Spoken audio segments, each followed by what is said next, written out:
Hello, everyone, and welcome to Eternal Mooncast, the streaming show all about Sailor Moon and fan theories. We cover everything from the prominent to the obscure in the Mooniverse. I'm your host, Michi, with my co-host, Selene. And today, joining us is Relia. Hi. Relia is an artist and a cosplayer with a long history of involvement in the Sailor Moon fan community. They have decades-long history of running and playing in Sailor Moon-themed roleplay communities, as well as cosplaying from the series, and they're heavily involved in hosting Sailor Moon meetups at a number of East Coast anime conventions. They're always excited to talk things all Sailor Moon with fellow fans. Welcome, Relia. Hi, I'm very glad to be here. Actually, where I met Relia was you were hosting one of the big Katsu meetups. Yeah, I think most people that I've met in the Sailor Moon community, it's like, "Oh, I met you, you were hosting a meetup. Oh, I met you." I was like, "Yes, I remember. Don't worry." That's where I gather all of you into my clutches. Yes, you do. You collected me at Otakon one year. And then we got to cosplay together. So Yep. we need to bring. Do you still have that cosplay? What, The Dark Helia? Yes. I have all my cosplays. I think a lot of people sell off their cosplays, which is the best idea, but my cosplays are unsellable because they look nice on the outside, but on the inside, like it's like a murder scene, but in thread. So I'm like, I can't in good conscience sell this to another living being. So I still have all of them. Yeah, if you ever want to bring back Nehelenia and Dark Helios, yeah, absolutely. When I actually start cosplaying again, Yes, do it, I've do it, just do been it. so busy. I'm My like, queen. we also didn't get into KatsuCon because the rooms were just Gone. they were gone. I was like, "Mm, no, thank you." Okay, now that we've had a little bit of fun, I'm going to do my quick little thing. Everybody knows. We're going to bring it up on the screen and I'll also say it. Just so you guys know, this is just a quick Mooney disclaimer. We would like to remind everyone that these are just our personal opinions. We do not in any way represent a toy or the Sailor Moon intellectual property, but we do invite you to join us tonight during the stream or even in our Discord for discussions and stuff like that. And tonight we delve into Before the Stars Aligned, A Dark Queen's Return. Which I know you two are so excited for this episode because I know They're my favorite episodes. they're the best episode in the I hope that our in about how these are the best 6 episodes in the entire 90s anime series lets you know why we wanted to do this episode so badly. because they're just perfection that I'm just like, how is this not in the original manga? Because this feels like it is just so true to character every single way. But the thing is, like, you never get filler like that in an anime. No, usually the Ever. filler is the worst. Just the worst. And this was like because as we'll talk about later, there were narrative goals they needed to accomplish in this. Mhm. I think that what you saw was that they actually put a ton of love into justifying these 6 episodes and really, like, making them stick in a way that brings out some of the things that I think that the 90s anime tried to, in my opinion, improve on, but even if you don't improve on, do in a way that may specific compared to the manga, and we'll get into that later. Yeah, but let's first start with where was it in the series? What Let's start with basically when we were talking, you mentioned this, and I think it's a great phrase. It was catching up to the manga. Like it had a lot of work to do. They were like, "Do something. You don't have enough shit to make an episode." Oh, yeah. You get to so I think difference that you see in the manga, I think marked differences in the manga versus the anime is that in the manga, by the end of the entire series, everyone has gone eternal. Everyone has an eternal form. And in the 90s anime, they didn't even get to that point. And in fact, when they got to the beginning of Stars, they realized they were in a position where they didn't have some of the outers weren't even ready to be in the series, and none of the others had powered up to their super form at all, much less eternal forms, which no one ever got to. So they were in this position where they had to do some work to get the cast ready to at least be on a commensurate power level to go into their final arc. And they had to really accomplish a lot doing meat and potatoes legwork to really make sure that they hit a lot of narrative beats of, okay, we have to make Saturn's back in and she's growing, and we have to make sure that the outers are powered up and they're ready to be involved in the main plot again, and they're not just off living their incredibly wonderful, rich life of wealth and power. And they had to make sure that they were getting Usagi into position to be able to permanently access her eternal form without that Mhm. being a special, everyone holds hands and for a few minutes she can power up into eternal kind of a thing. So I think we use that, especially with the first half of the 6 episode arc, you're really seeing that they're doing a lot of legwork to accomplish those goals. And so the first 3 episodes don't have as much action happening. They move more slowly because they're accomplishing all of those things that are serving this specific purpose of getting the cast into the positions that for the actual Stark series. No, you're so right, and I actually thought it was sweet how they did the Outers, as you mentioned, that they didn't have the traditional power, but I love that Hotaru was the one who gave them their power up. Yes, I think that I thought that was fantastic. It was also a great exploration of Hotaru and her sort of role. You see a lot of that getting interpreted in this 6 episode series, and we'll see it again in the latter half, where we're seeing, as opposed to where we see her in S, where she is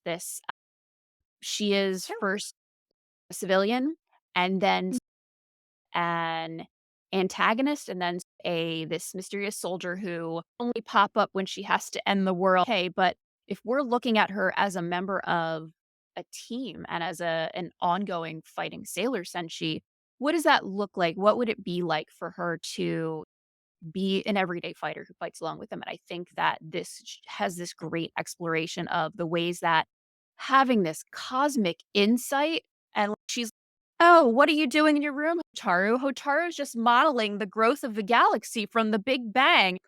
So big. Just chill and stuff. And they're like, Hotaru's Great. just, okay, let me know if you need a juice. Uh, Dad, tell me if you need an appy juice. So and so I think I really love that's consistent with the Outers theme, where you have harkening back to where the Outers are awakened by Sailor Neptune, who self awakens. The only Mhm. Sen does that, and then awake Uranus as well. And so I think this really is in keeping with the fact that it wouldn't make sense for Sailor Moon to come in and do this power up for them, as opposed to coming from their team and from this little family that they've built, which I think was such a great touch. I think what was great is with how much Hotaru was shunned. Sailor Saturn was shunned in the beginning. This Mhm. kind of showed you that she's going to be part of the team. She's no longer being like, "Oh, you can't do stuff because you end universes." It was she was getting a chance to actually be a scout, which she is. She does. Yes, she can end the universe. Yes, she can do a restart. But that's not her only power. That is her last resort. But Mhm. that is all the scouts saw, the outers, because the inners really didn't know her. No. That is all the outer scouts saw in her. They didn't see the potential of an ally. They're the person who becomes their daughter, because that's what she becomes. She calls them mama and papa. That's who they are to her. So it was a great lead into Stars because you still see that network in Stars for them. Mhm. Absolutely. Like you said, it's like she never got to be a scout before, and now she actually gets Mhm. to, like, play with her friends. I think that you have this sort of similarity between Saturn and Pluto, where this particular lifetime, they are getting to be members of the team ways that they didn't get to when they were playing out just their duty, their role. And for Pluto, obviously, that's been for forever. And in Mhm. the manga, it's this very tragic, very sweet, harkening back to the R arc of the manga, where Mhm. Pluto stops time and dies, and she's, "It was always my dream to fight alongside you. I'm so excited that I got to be a part of Oh, the team. I'm so stop. happy," which is such sweet. I love it so much, and Ugh. I think that you see a similar thing with Saturn, but with Saturn, like, her big relationship that is her keystone is her relationship with Chibi Moon. And I think that's a cute parallel between the two of them and the Mhm. way that's played off that really these holders of the silver crystal are relational figures. And that's particularly that is a thing that is brought out so heavily in the anime. And the friendship is such a big focus in the anime in a way that it even more so than it is in the manga. And I think that it's so well illustrated in the characters of the Outers. It's interesting because I love those 3 episodes to death, but I know I've heard from other people that they think they're slower. But They are slower, and I think that's, again, because they had so many important beats in terms of things happening that needed to happen that I think you need to let breathe. Like, you be momentous when Saturn suddenly ages up and becomes a Senshi again, when the Outers suddenly power up and everybody joins back together, when Sailor Moon is able to gain her eternal form on her own for the first time. Those are meant to be significant checkpoints in the series. And I think because they're interspersed with being the setup for the latter three episodes with everything that's happening with Haru and the Mirror Shard, there's feeling that those are moving slowly because you're waiting. You have so much anticipation waiting for Nehelenia to show herself, waiting for her to show Mhm. herself, waiting for her to show herself, especially Mhm. because you keep seeing Nehelenia's I don't remember if they're called the lemurs, but the mirror Nehelenias that are okay. popping up everywhere, and we're like, "Alright, we know it's Nehelenia because it literally looks like her." But they haven't put together yet that Nehelenia is Bessie. That's a suspension of disbelief thing with a cartoon that magically they, like, can't tell. But we know, so we're like, "When is she girl, when you gonna show up and do your villain speech? We know it's coming. We've been here 3 episodes and you're still not showing your face, like, dude, we know it's you." And I think that contributes to that feeling of them being slower episodes.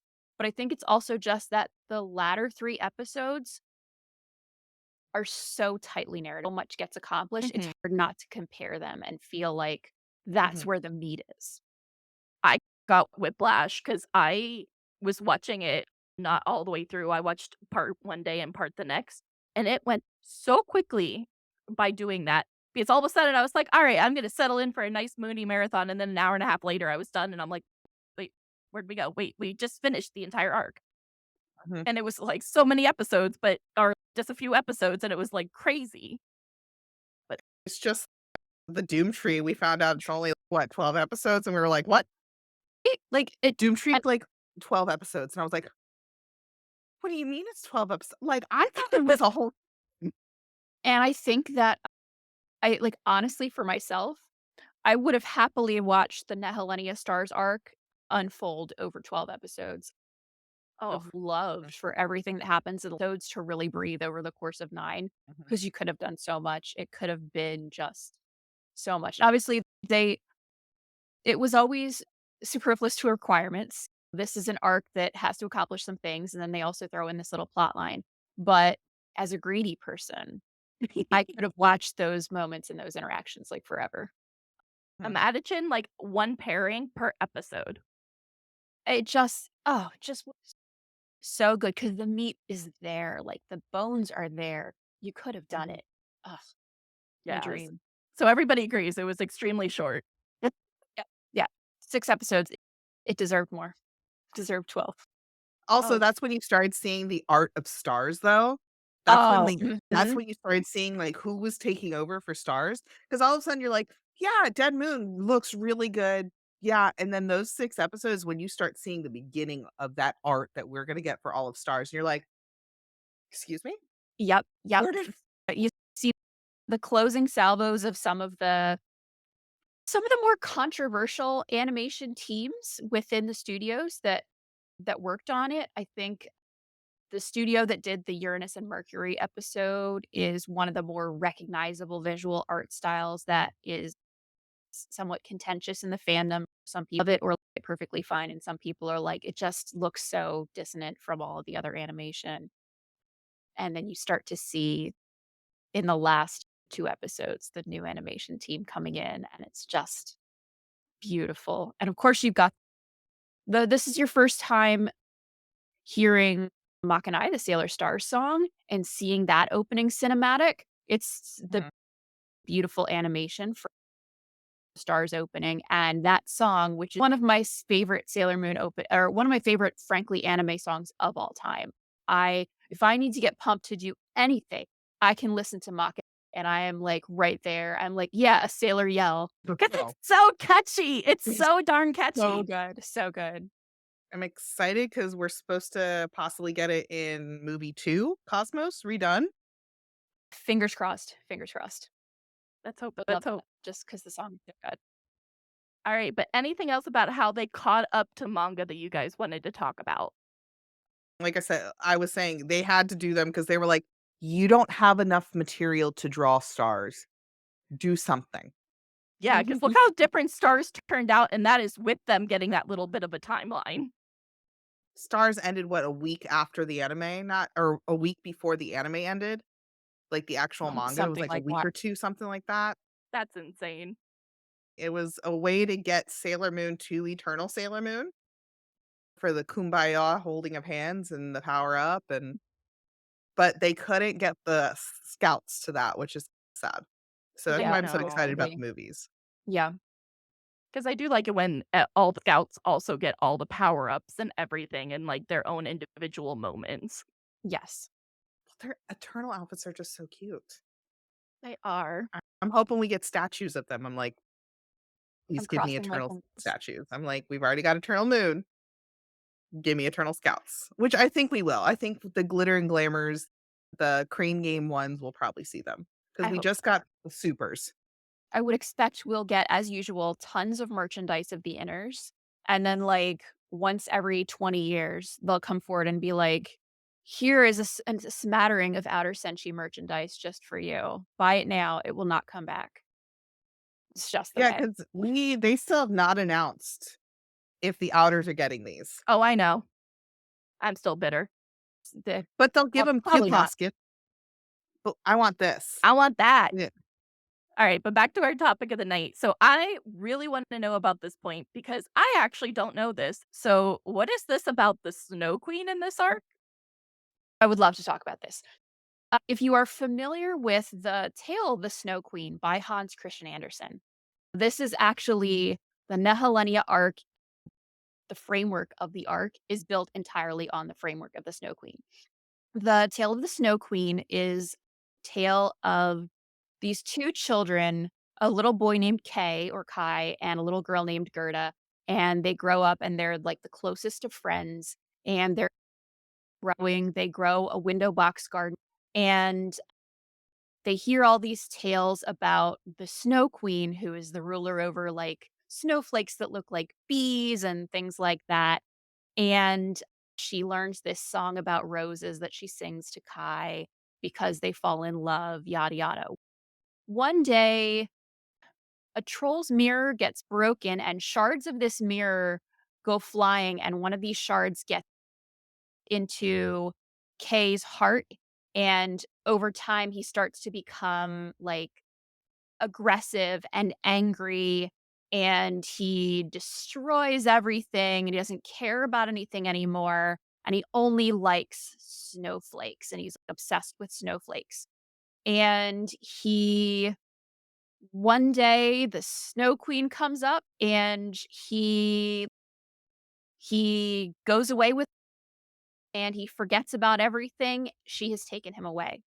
And then Gerda has to go make this journey to find them. And she's this young girl. She's got nothing in particular, and she's just going to look for him. She goes to all these places. She meets all of these people. They try to take her away. There's a section that I'm going to come back to when we're talking about one of the pair ups later with Jupiter and Sailor Moon. Eventually, she gets to one point, and there's a wonderful quote on Wikipedia from the Snow Queen tale that I think is perfect for how this was used in the Sailor Moon anime. And it's a woman who's been helping Gerda and a reindeer who's been helping Gerda, and they're having a conversation. And the woman says, I can give her no greater paths already. Don't you see how strong that is? How men and animals are obliged to serve her, and how well she has got through the world, barefooted as she is. She cannot receive any power from me greater than she now has, which consists in her own purity and innocence of heart. If she cannot herself obtain access to the Snow Queen and remove the glass fragments from little Kay, we can do nothing to help her. And I think that is so Mhm. such does that quote not describe Usagi?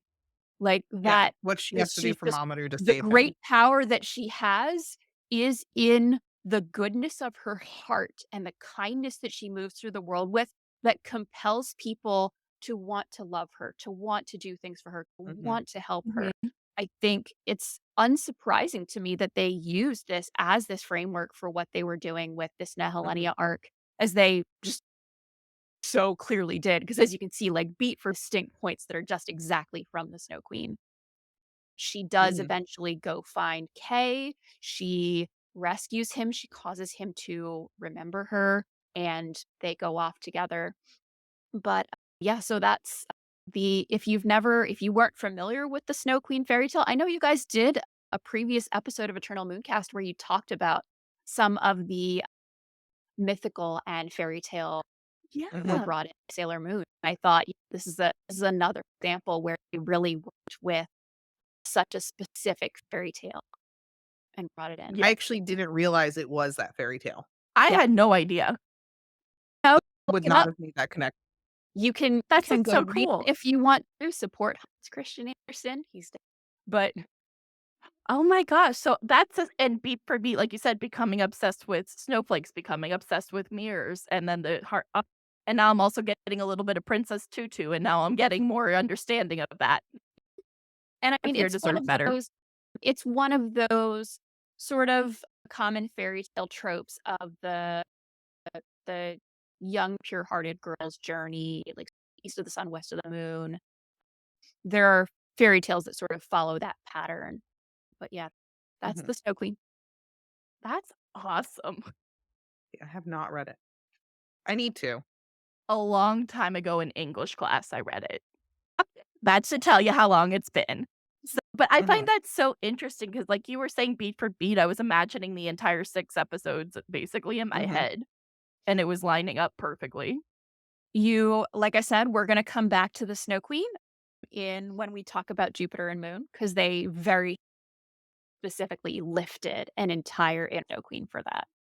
So That's so we will cool. return to it. Alright, we can keep going then. Alright, so finally we get to the evil queen or just the queen of the hour, the reawakening of Queen Nehelenia.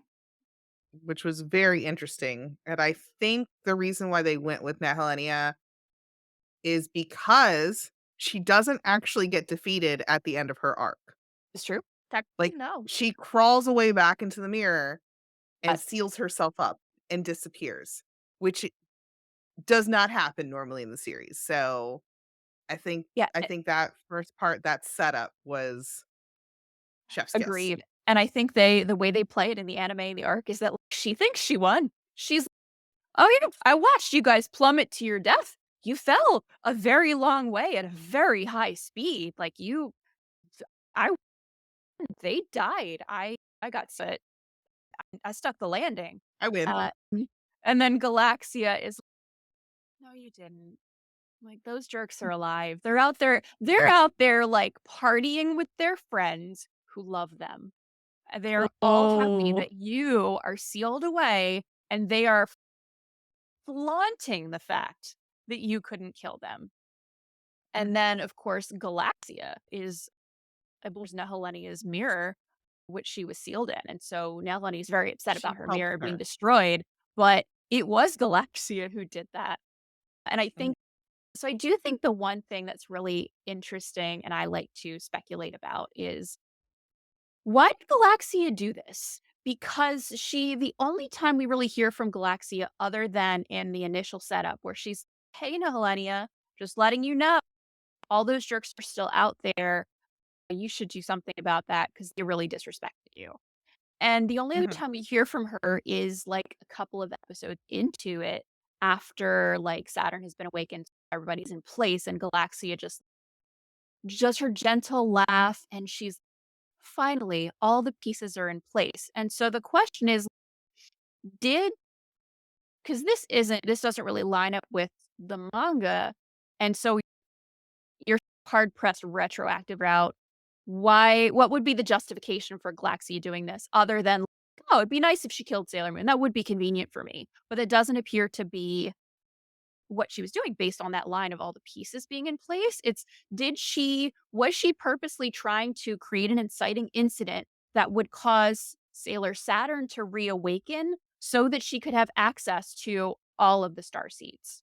Was the Mhm. problem that not all that she needed to be in play so she could go gather them were yet in play, and that was why she did it? Because it's very unclear as it's presented as to other than just, "Oh, it'd be really cool if Nehelenia did happen to kill Sailor Moon, that would work out well for me." Why else she would have gone out of her way to do this thing. So I have a theory, Oh, I and would love to hear it. it's not even bending my back for this one, Celine, I promise. Look I get every time.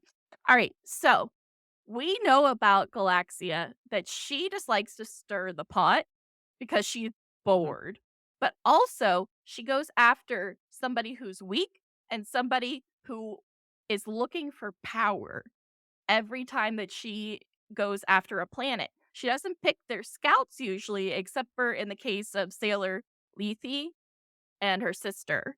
But Nemosity, yep. yes, but I believe if I'm right, the other times the anima mates, none of them were the Sailor Scouts. They all killed the Sailor Scouts of their planets, or Galaxia did. I believe that's true. I'm not sure about Sailors Phi and Kai, but for the others, other than, as you said, Lethe and Lead Crow Nemosity. too? Leadcrow was not a sailor. She took the starseed of Sailor Coronis. Yes. Okay. So, yep. So that's my theory is she was looking for somebody who had some kind of power, but not too much to be a pain to her, and somebody who she could get to be her minion. She didn't even need bracelets for Nehelenia. She got Nehelenia to break her own mirror and become her slave in a different way. I agreed, and I can absolutely buy that. You are right. She does look for people who are weak and who she can get to do things for her. Bouncing off of that one, it could have also been her stirring the pot because she wasn't there yet. Oh, like, Like, she True. couldn't physically she get was there? far she was still too far, but she was close enough to actually still communicate through her power. But she wasn't physically there within distance just yet. Like, she was getting there. She's like, "Keep getting over there." She's like mid-flight. She's like riding first class. She's really bored on her phone and she's like watching what like, going on. I want to start some shit and see what happens. She's like, "I woke up and choose violence." I love her.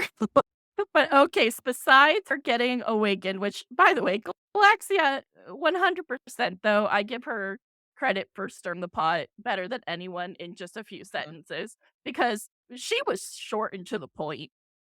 You think they're dead? Oh, Wake up. 100%. You're not dead. That sounds like a you problem. What if it's what she said? And like Natalia, of course, is not gonna take that lying down. No. Mm-mm. She has her pride and no one will take that from her. Yeah, because she was like, "Wait, what do you mean they're alive? I watched them die." But did you though? Like, you didn't see the splatter? Mm. Yeah. You crawled Oh, back in that mirror real quick. all right. And then we get to a subject which is already giving me a headache. Mamo acting up. Yeah, so this is one of the things that's worth pointing out is how heavy the material is that they presented in the first 3 episodes.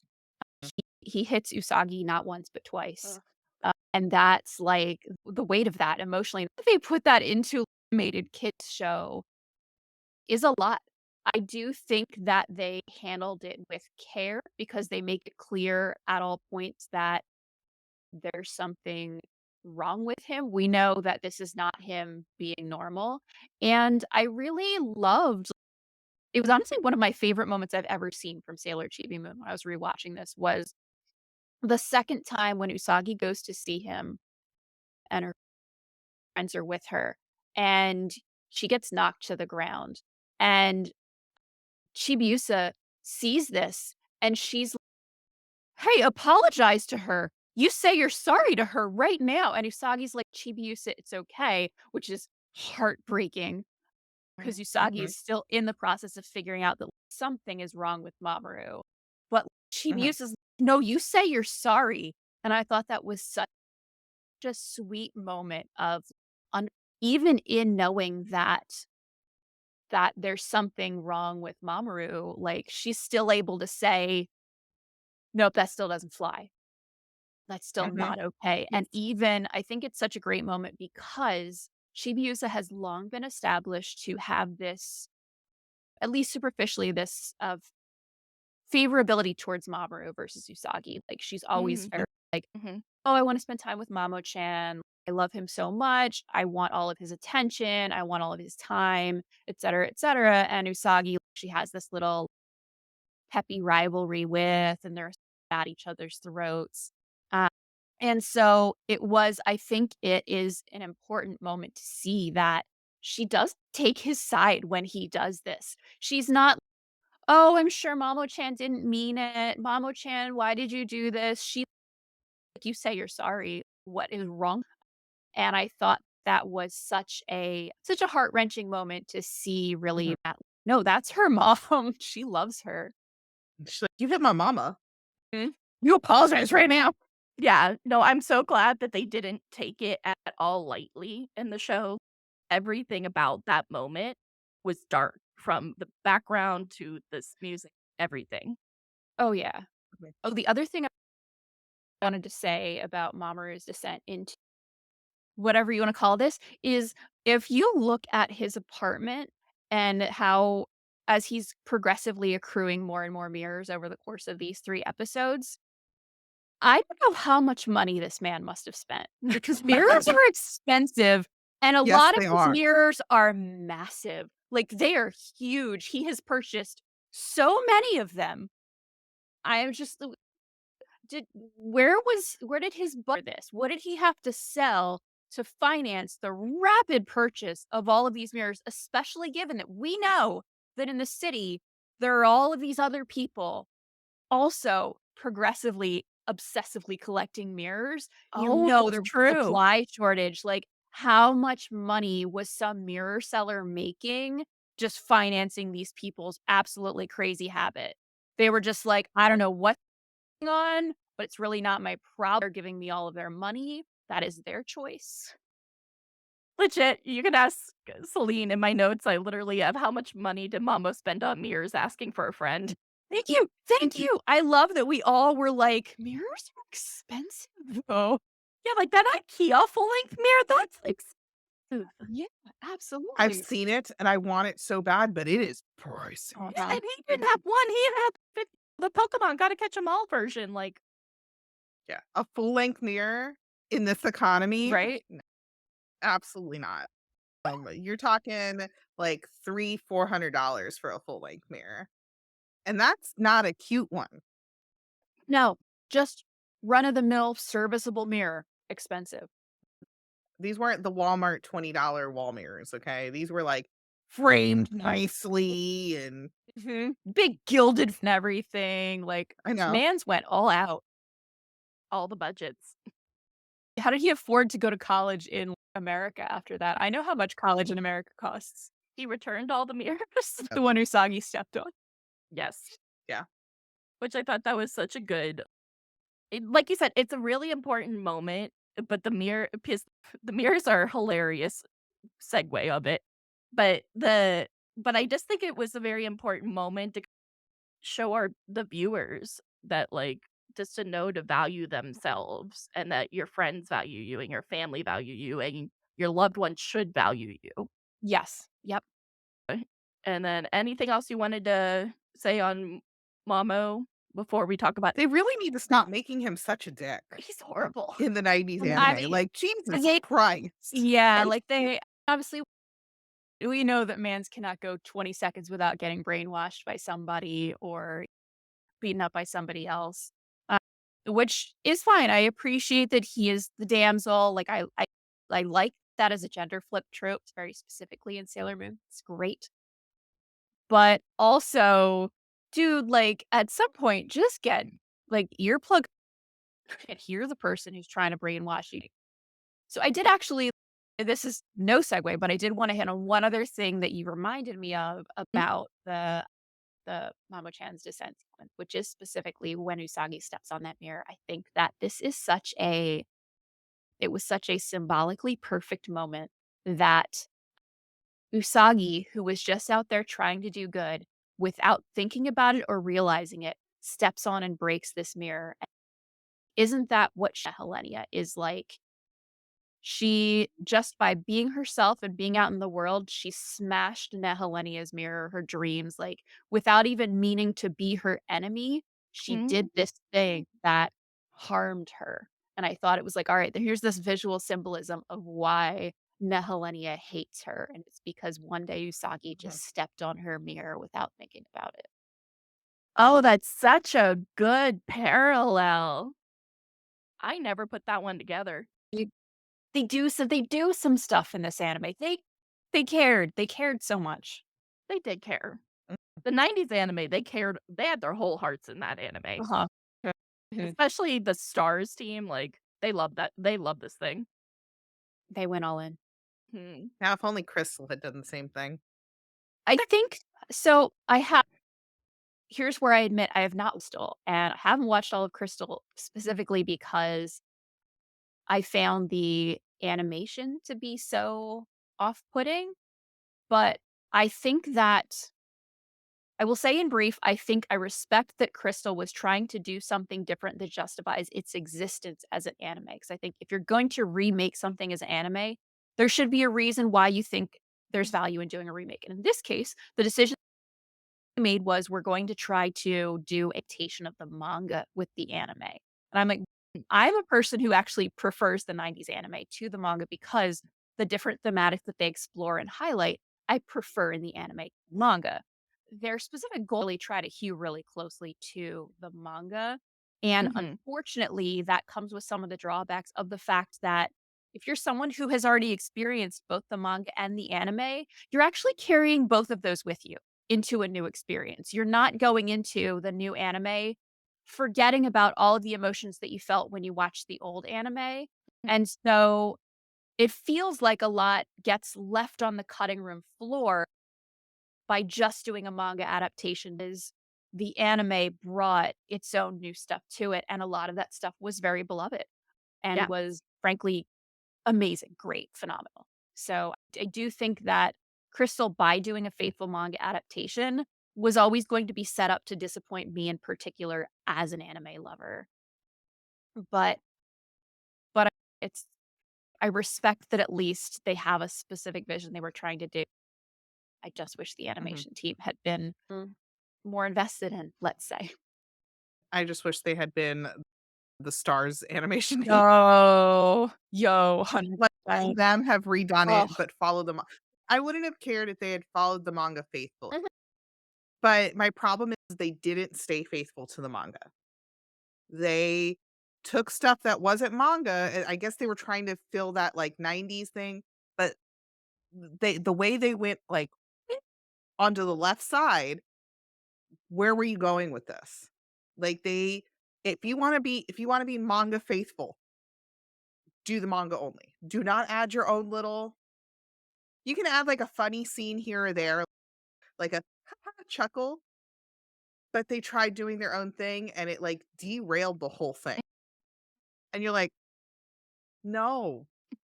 Because they were gonna do short seasons anyway. I'm like, "You can make an 11 episode season." Like, just to compare, Demon Slayer is keeping to the manga. Now, when they add a little bit more, it's like the thing that they add a little bit more of is a training sequence. sure. Do you know what I mean? Yeah, So, like, in the manga, it'll be like, "Oh, he did this training," and it'll be like a couple clips in a manga, it'll be like 2 pages, and it'll summarize what they did for the training. You can make a whole episode out of that. That is fine. And they could have done that with Sailor Moon, but they added stuff that wasn't in the manga. And I was like, and I also am upset because Nehelenia, we're coming back to Nehelenia. Nehelenia should not have been a movie. It shouldn't have been an entire series. Yeah.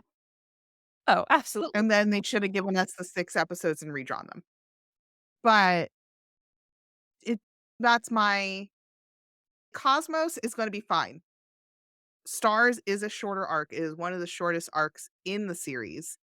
2 movies, they're gonna be able to hit a lot of points that we've already seen just in the previews, that they're hitting all these important points. Mhm. But Yeah. Nehelenia, that was a much longer arc. That should not have been 2 movies. I think And that's my rant about Salem and Crystal. if I had to guess, I would guess that they probably didn't have faith in the ability of the Super S arc to carry a season because Chibi Moon is a more controversial character. And spending all that time with Chibi Moon is less fan. That would be my guess as to why Mhm. they didn't give that arc a full season, even though it very much needed one in terms of how much content it had to cover. It's also they say that, but then Helios stuff sells. Like, if they want to do it because of pricing, all the stuff that's in supers sells. Like, the moment it comes out, it's sold out. Mhm. Yep. They still have not, even with the movie, still have not released anything other than 2 acrylic stands for Nehelenia. Oh, I know. Oh, I know. Look how cute she is. She Look how she's adorable. also one of the few characters in the entire series who never got a Adult. not cute posket, the cute little chibi figurines that they've done like a million of. They did ones where like a cute one that's basically little wedding kimono figures of Michiru and Haruka. Oh, Oh, I have the that. Yeah, Charas. The the T-Charas. T-Chars. Yes, and the Nehelenia has Amazon the Quartet didn't T-Chara. get one either. That's crazy. Why is my girl so just left out of all the merchandise? And the thing is, the Amazon Quartet is super popular. Oh, Yes. very Mhm. popular. Like, I think we're getting acrylic stands of the Sailor Scouts with the new Cosmos movie, Mhm. but there's nothing. Like, Nehelenia also has never gotten a doll Nope. No. anywhere. At least No. Galaxia Like, got a Zoom literally, Zoom. she's got the 2 stands, and I think that's it. There's no she's got, like, a couple I think there's some stationery out there for it, but, like, with the original in the '90s, nothing. It is It was all but everybody else gets stuff. out there, Um, a desert of Nehelenia of like course. merch. Breaks my heart. I'm just like, "Please, just." I'm really sad because the US was supposed to have a Nehelenia doll, and she got Mhm. left on the planning room floor. We've seen Did it. you ever see that? They actually had the image of it in the toy comic. There was They a do. toy catalog, and they have an image of the Nehelenia doll that was supposed to come out, and I'm like, "Who's got the whoever if you're out there watching this, whoever has that prototype doll, I think you need to give it to me. I I have money. I will give you money and names on the I will prototype. give you money for this prototype doll. She will be happily displayed in my collection until the day I die." Uh-huh. And then you'll be buried with all 8 cases. That or I would actually try and make sure it goes to a museum. That's Yeah. fair. I would try and see if my collection can go to the Sailor Moon Museum to if they're missing I don't know if they're missing any pieces, they're probably missing the American pieces Mhm. that I've got.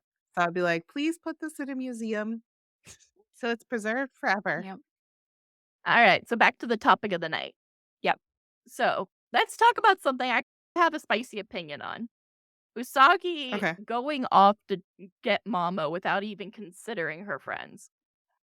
Yeah, that's I do agree with you on that.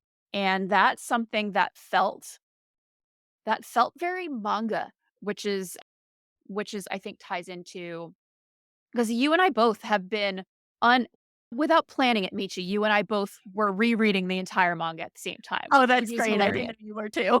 Yeah, yeah, I had gotten as a Christmas gift to myself this year, I bought myself the manga omnibus because I was like, don't For people listening, I lost my house in a fire several years ago. I lost a bunch of stuff. So I progressively had to replace stuff. So I didn't own a current copy of the manga. And frankly, the copies of the manga that I owned from when I originally collected them were in French because we didn't have US manga when I was first collecting this series. And my dad would travel to foreign countries and he would bring me back because he knew that I was taking French. And he would bring me back all this French manga. Actually a great way for me to be learning French because I'm translating in my head as I go. I didn't have a current collection of the current manga, so I bought myself that for Christmas, and I had been doing a reread of the whole manga, which Mhm. has been such a delight to do. But the manga is very much more does not focus as much on the friendships between the other Senshi and Sailor Moon Mhm. as it does on very consistently the relationships that Sailor Moon has, especially with Endymion and also with Chibiusa. And so frequently she makes these in the manga, Usagi's always making these unilateral decisions where she goes off for something that's Mamoru or Chibiusa related without telling her friends, and her friends are frequently left to kind of chase along and hey, let us help you. And it's very consistent throughout the manga. The manga is very romance driven. And Mhm. that's not necessarily a bad thing, but it's a very different choice than the things that are focused on in the anime, which are much more friendship driven. And so to see Usagi in this moment where they were like, "All right, let's come up with a plan. Let's figure this out. Let's find our next step." And Mhm. Usagi's, "No, I don't have time. Bye." And just like transforms, fly away, and they're like, "She can fly with those? Those are Literally. functional?" She just left? She's gone? It is a very I do It said bye. yeah, I do find it a very jarring moment from her because it isn't in keeping with usually the more power friendship oriented tone of the anime, and she really leaves her friends behind, and in that moment I think it's not a great and I think it paints her in a not great light. It creates a great moment for all of the other Senshi who then have Mhm. to, on their own, decide, which Usagi doesn't even realize until the last episode, that they've gone after her. They That's all decide, like, they're doing it. They use Sailor Planet power with and or not Sailor Planet power, Sailor a Teleport. They teleport. use Sailor Teleport without her, just with all of them import to they don't even know where.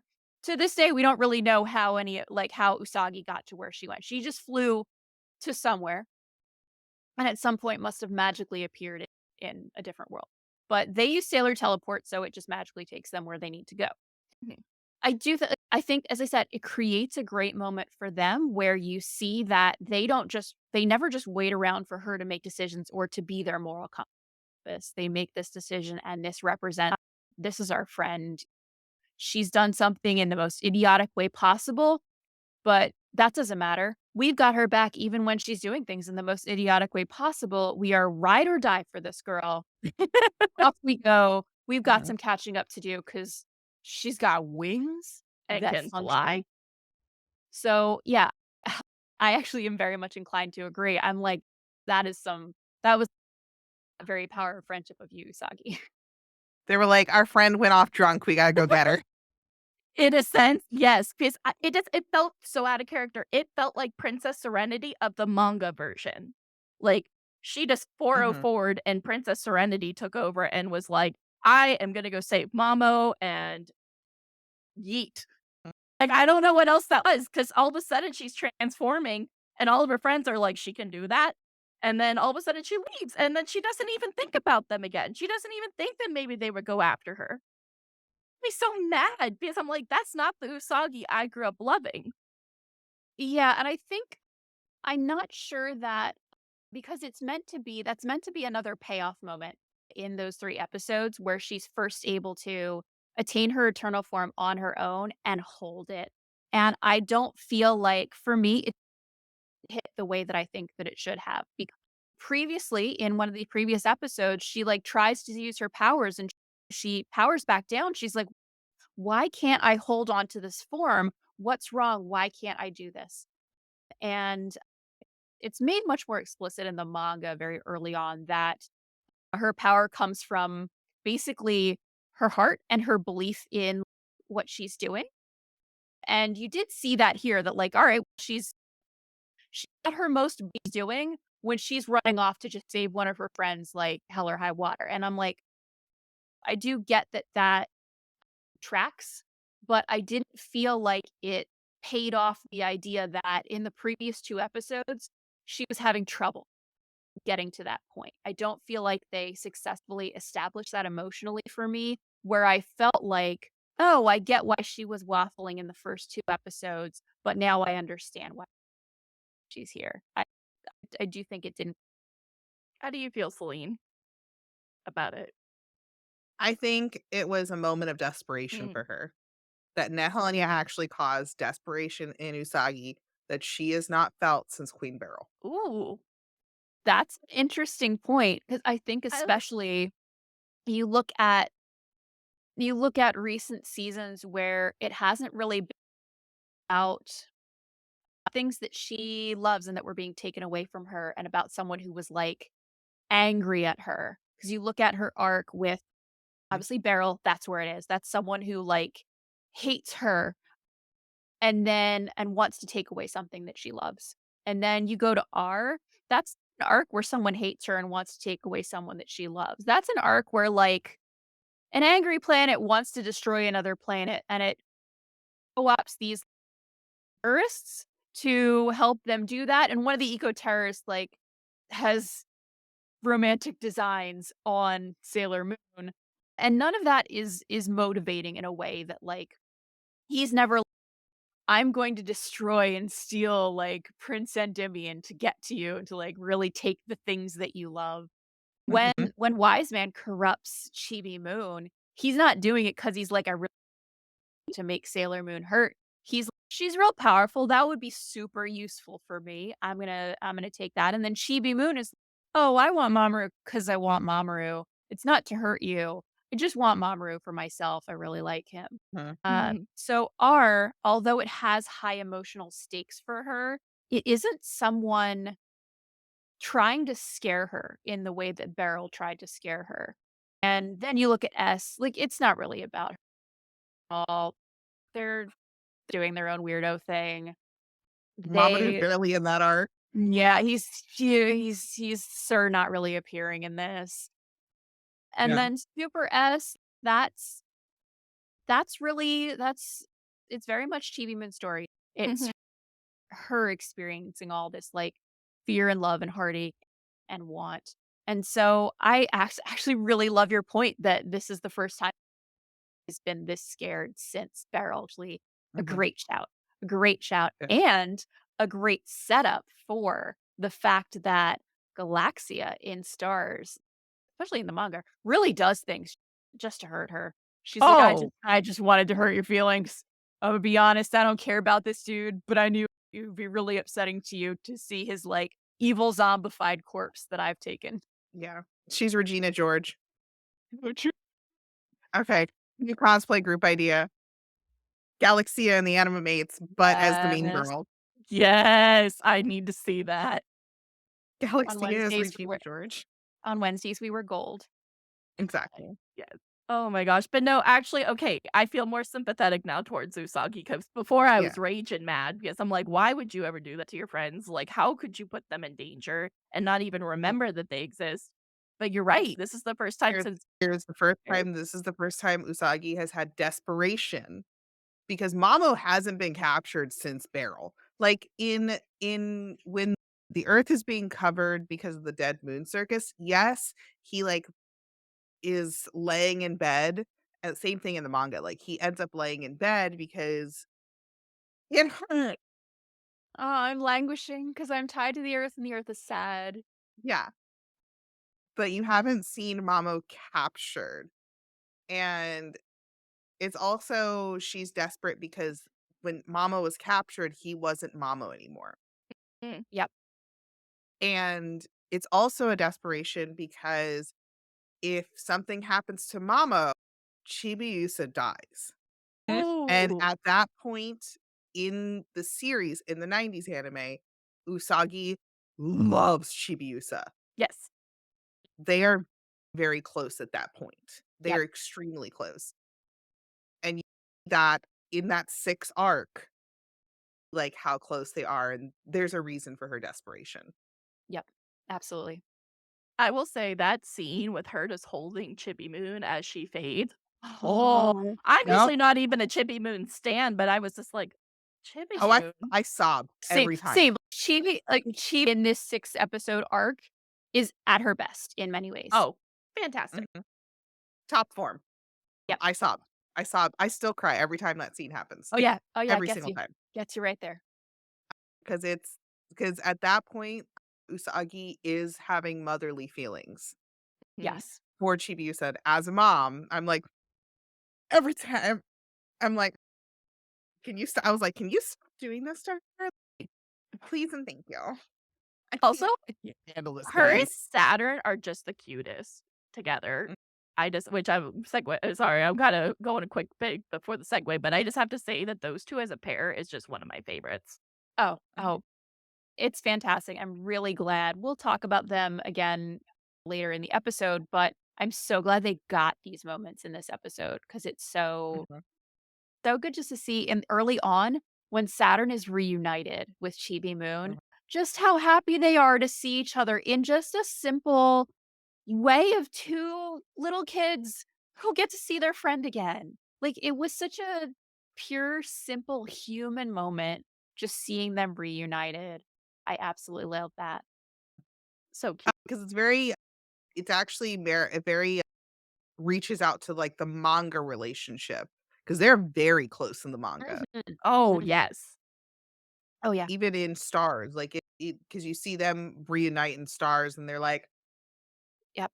They're in the besties. Stars arc, so It's so sweet. do we Alright. wanna start with some of the pairings before Loki gets home in a couple minutes? That's what I was trying to decide because we have 12-ish minutes or break. Which one would you like to do first? Which one goes quicker?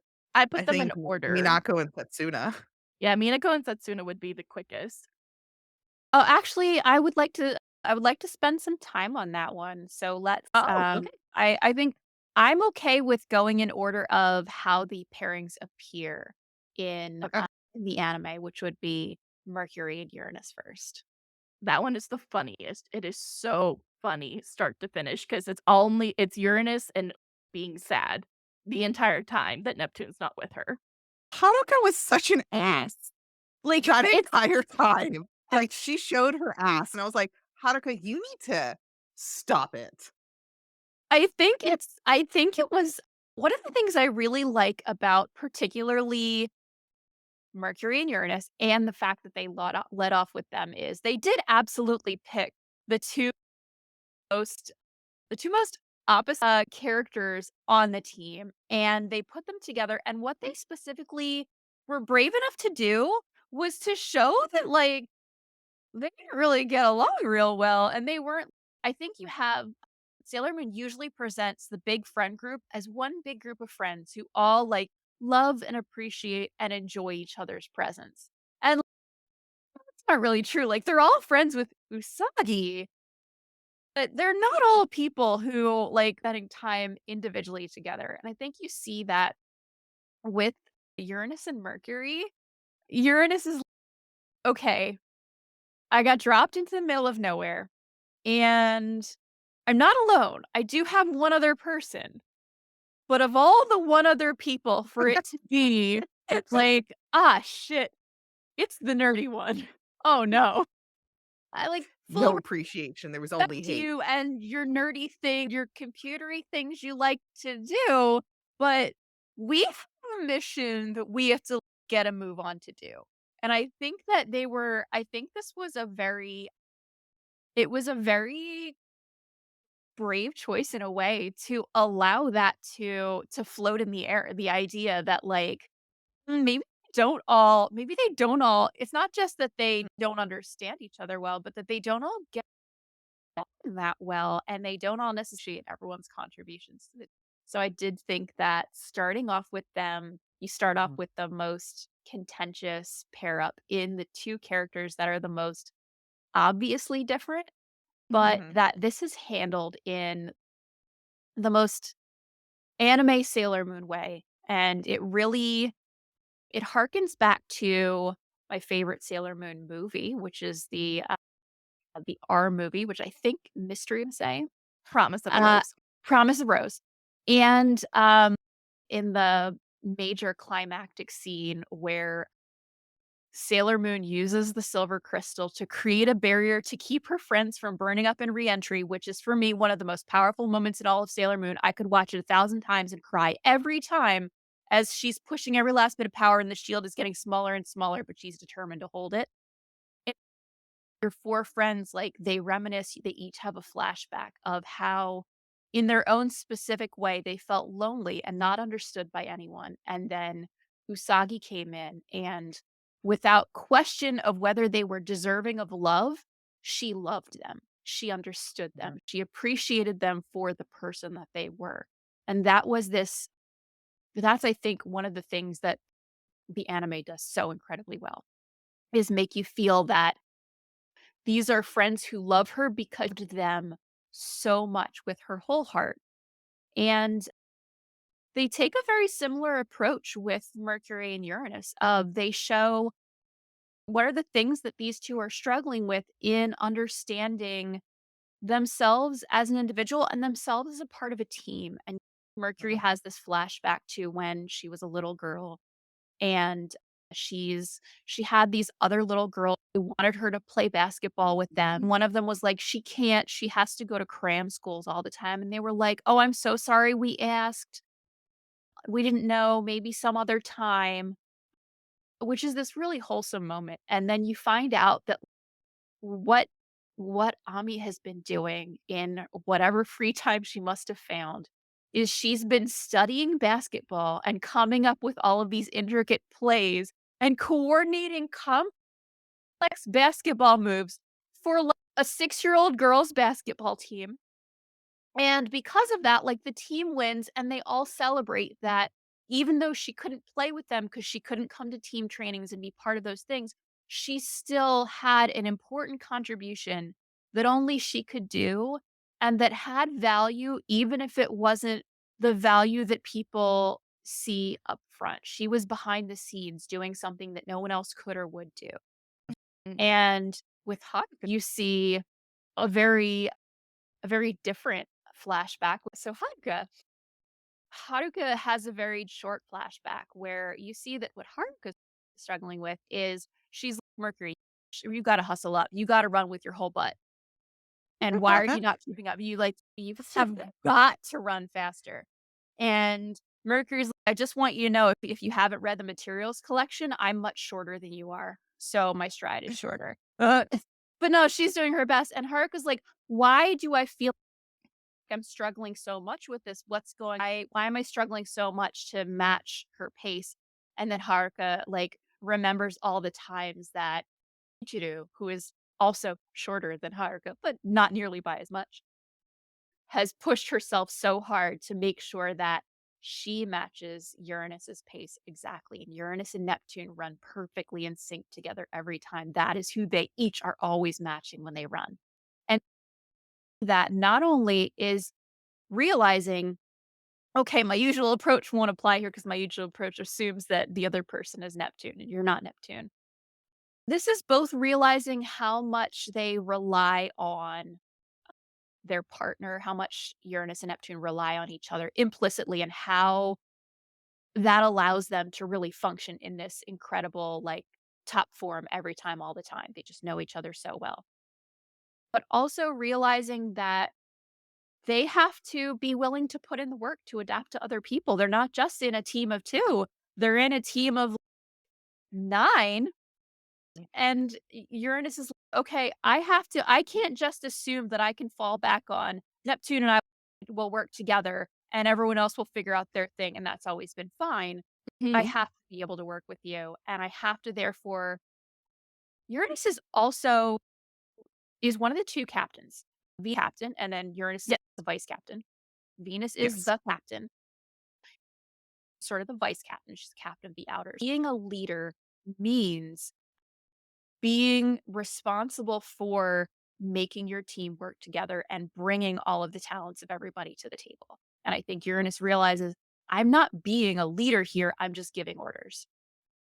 And so you see this incredible coming together where Mercury has to make a very character growth moment of saying, I would like to go along with what the group is doing, but I'm going to believe in myself and believe, even though it's not what you want me to do, that if I do this my way, my contribution will have value. I have to stand by fighting the way that I fight, and I think that's incredible over the series character growth for Ami in specific. She is the shyest member of the team, the most insecure about her place in a social group.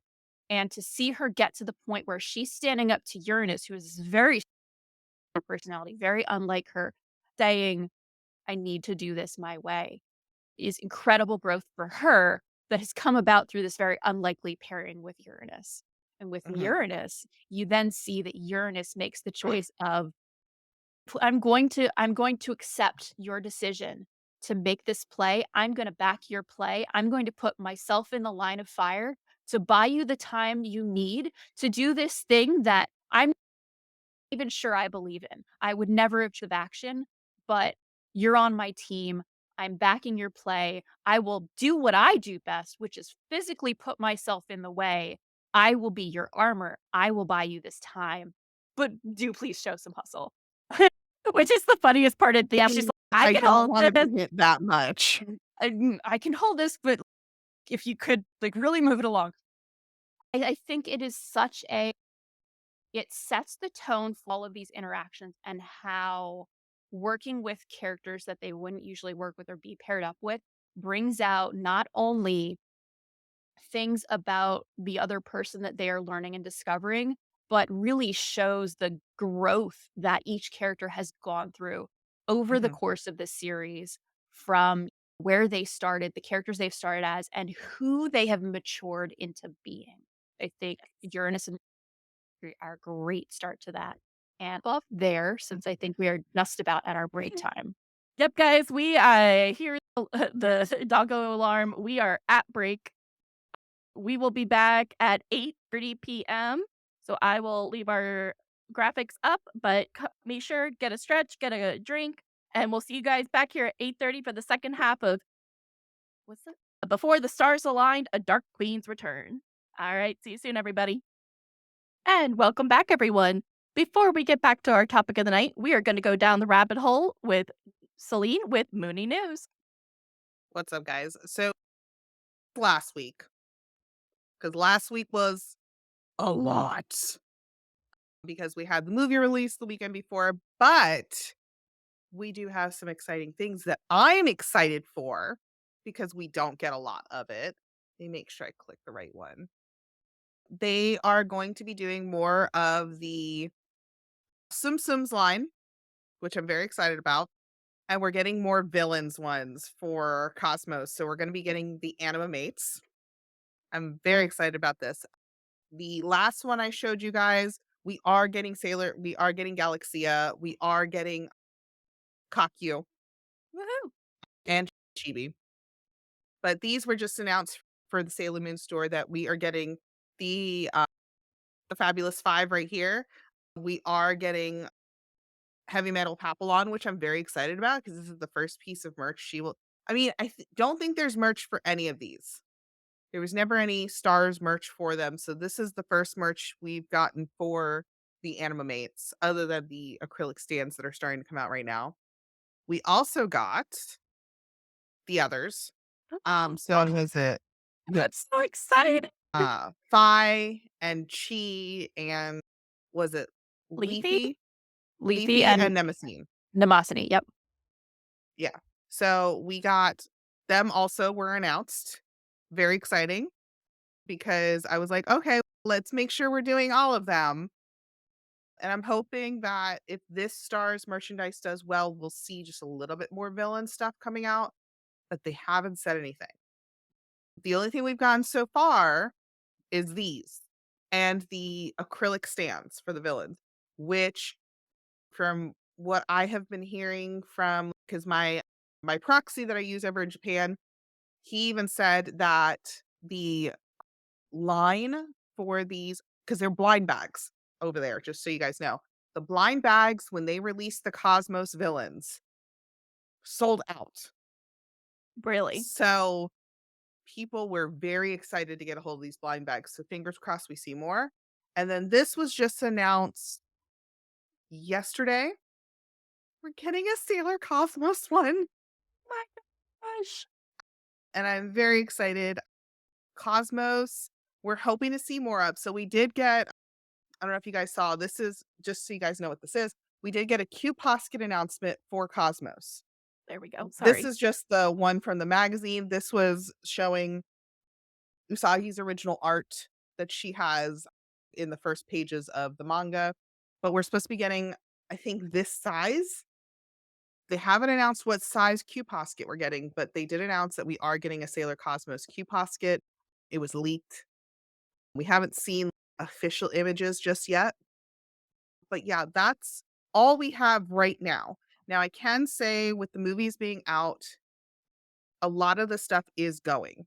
Like, there are lines Wow. for the Sailor Cosmos merch that is coming out. So hopefully, fingers crossed, because of the popularity of these items, we are going to see more items than we saw for the Eternal movie, which I'm still sad about because we really didn't get much for the Eternal movie.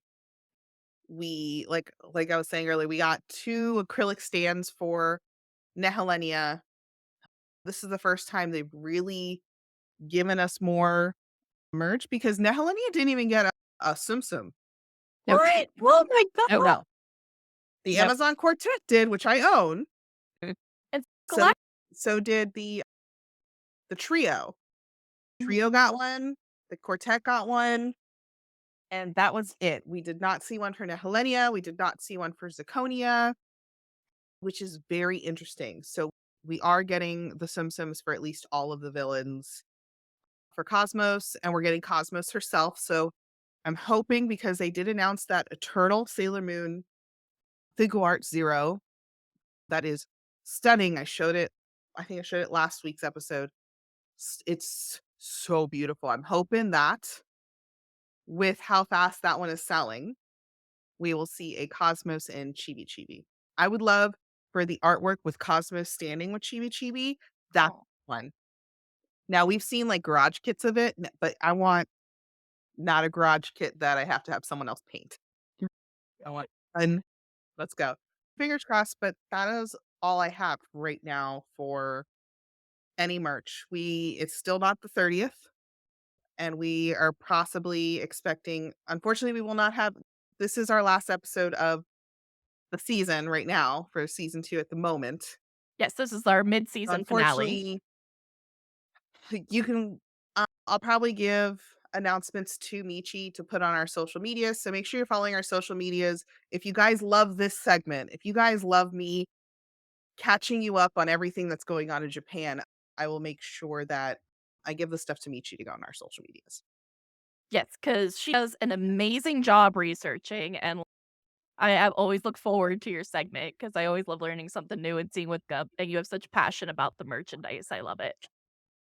But bring on, just for Loki. The amount I spend on merch is actually disgusting. I love my wife because my wife allows me to spend money on merch. But Cosmos is coming out, and I was like, and I kept seeing the stuff, and I was like, fuck, Cosmos is my favorite.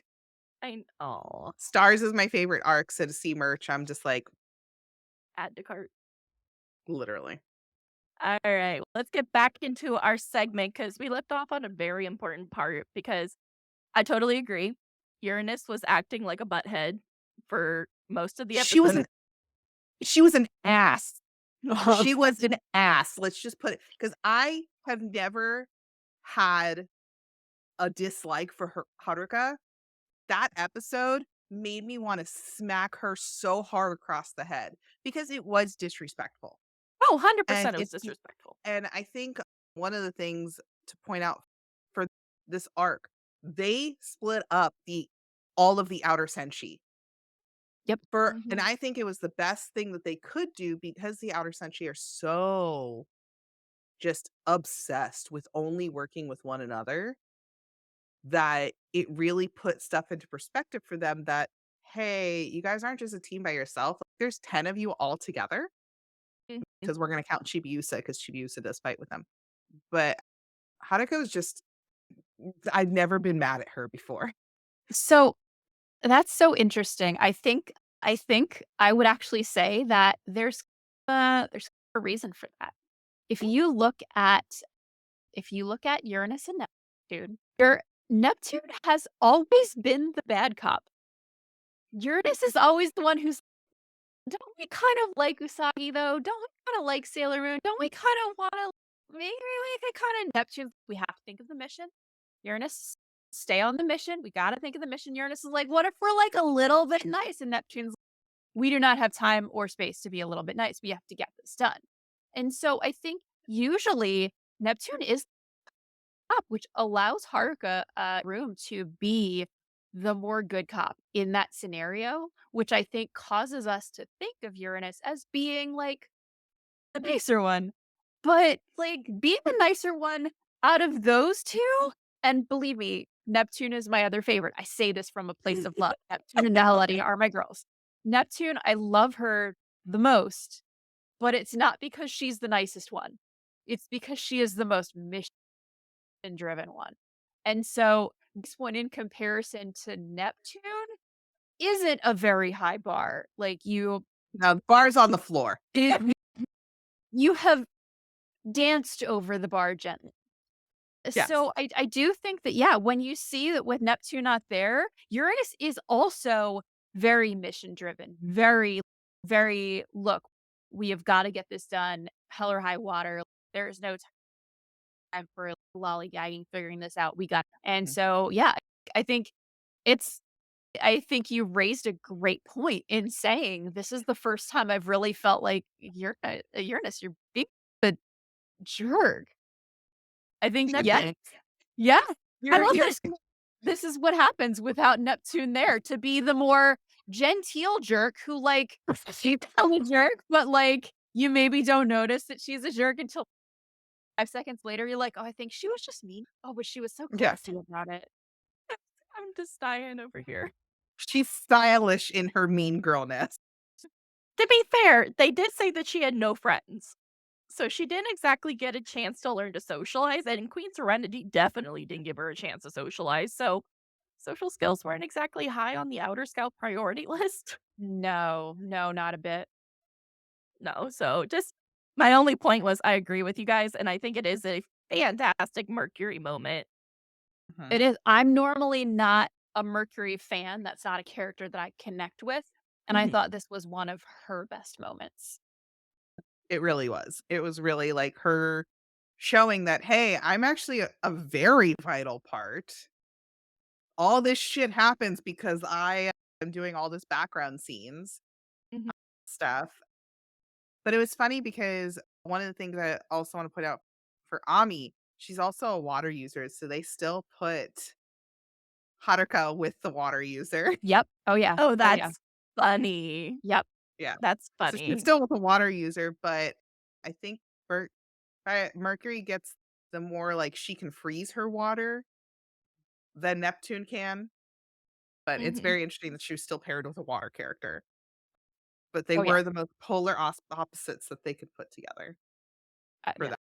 It's such a phenomenal lead in to the way that all of the pairings play out. And I think it just sets the Mhm, stage for the other pairings and for the ways that all of these inner outer pair ups mhm, are going to not only bring out things about these characters, but also really set up all of the emotional turmoil and all of the ways as a driver is going to be impactful in Stars Mhm. itself as Mhm. Usagi begins to see all of her friends die by droves around her and how that is motivating for her. Because in the anime, they do focus so much on how the loss of her friends is a powerful motivator for her. It's not just the romantic losses. I think No, that's all I have for Ami and Haruka, though. same. All right, do we wanna move Yeah, I on? think they It was Yep. great character development, especially for Haruka. Yep. Haruka got humbled and she needed it. End of Yep. story. But also but also made a friend. So Yeah. good for her. He was like, "Oh, shit. That was useful." Good job, nerd. Punch in the shoulder. Mercury goes flying. Yeah. And Haruka's like, oopsie. All right. So next we get, I honestly just love this pairing to death. Ray and Michiru. My god, there was so much mean girl hair flip energy. I couldn't keep track of who was Man. flipping which way because it was going. So this one is, I think this was for me the most nuanced of all of the pair ups in terms of what they chose to describe characters and what they chose to bring out about their growth and development and what they wanted to say about them at this point in time and how they played off of each other. Because I think with the other pair ups, there's more of a direct play of opposites of two characters who have these very different positionings having to work together as the only person that they're stuck with. That's the case with Mars and Neptune. With Mars and Neptune, sees they are very specifically playing up the fact that these are the two characters with the most spiritual, psychic connection. These are the two characters who have this phenomenal power of intuition and prescience that allows Mhm, them to be the person who contributes to their cohort of the team. mhm, You've got Mars, who's always like divining things in the fire, and you've got Neptune having these visions in her mirror. And what is these two characters paired up, who are both like Neptune's like, my intuition tells me that way, and Mars is like, my intuition tells me that way, and then Mars is like, but I guess we can go with yours, and Neptune's just like, good. I'm glad we didn't have to spend time arguing about whether we were going to go with mine. Just very Neptune. I think that Neptune, out of all the characters who get these different pair up moments that really describe their growth over the series, Neptune is the one that you don't see really questioning or challenging her course. And I think as aberrant as that is among this grouping, it speaks a lot to the character that they've always set up for her and the fact she is the self-awakened, the Senshi who, without needing Sailor Moon as a motivator, like found Michiru finds Haruka and is, you are a Sailor Senshi with me. Fight together, transform. You can do it. We are going to save the mhm, world. And she has always been defined by how she has a powerful self motivation and a powerful, unwavering commitment to her. And that's true even here. Even here, there's not, you don't see a moment of, oh, maybe my way of doing things won't work. Maybe I need to change my approach. What is her instead having this moment of, I don't need to change my approach. I need to respect the fact that Mars is somewhere else in her journey and needs me to support her in getting to where I am. I I need to show her that my faith in her can drive her faith in herself, which is very different than Harkun, who needs to get on board with Ami's thing. Michiru, who's, we're doing my thing and I know that Ray can do it. And I will give her the confidence to get on board with this thing that we're going to do. Very sisterly, maternal, mentorish moment for Michiru, who's normally not overtly soft and normally doesn't, as elegant and graceful as she doesn't normally take that time to say, I believe in you. You can do this. Take the shot. mhm. Because for anyone listening who hasn't recently, what happens in this scene is Mars and Neptune are dropped into the middle of a big dark sort of swampy forest and they're Yeah, trying to like a break. rainforest, and it's, like, Yep. really hot. Yeah, Mhm. it's hot, it's wet, it's dark, there's trees everywhere, there's puddles on the ground, and they're trying to find their way through, and they're both trying to use their intuition.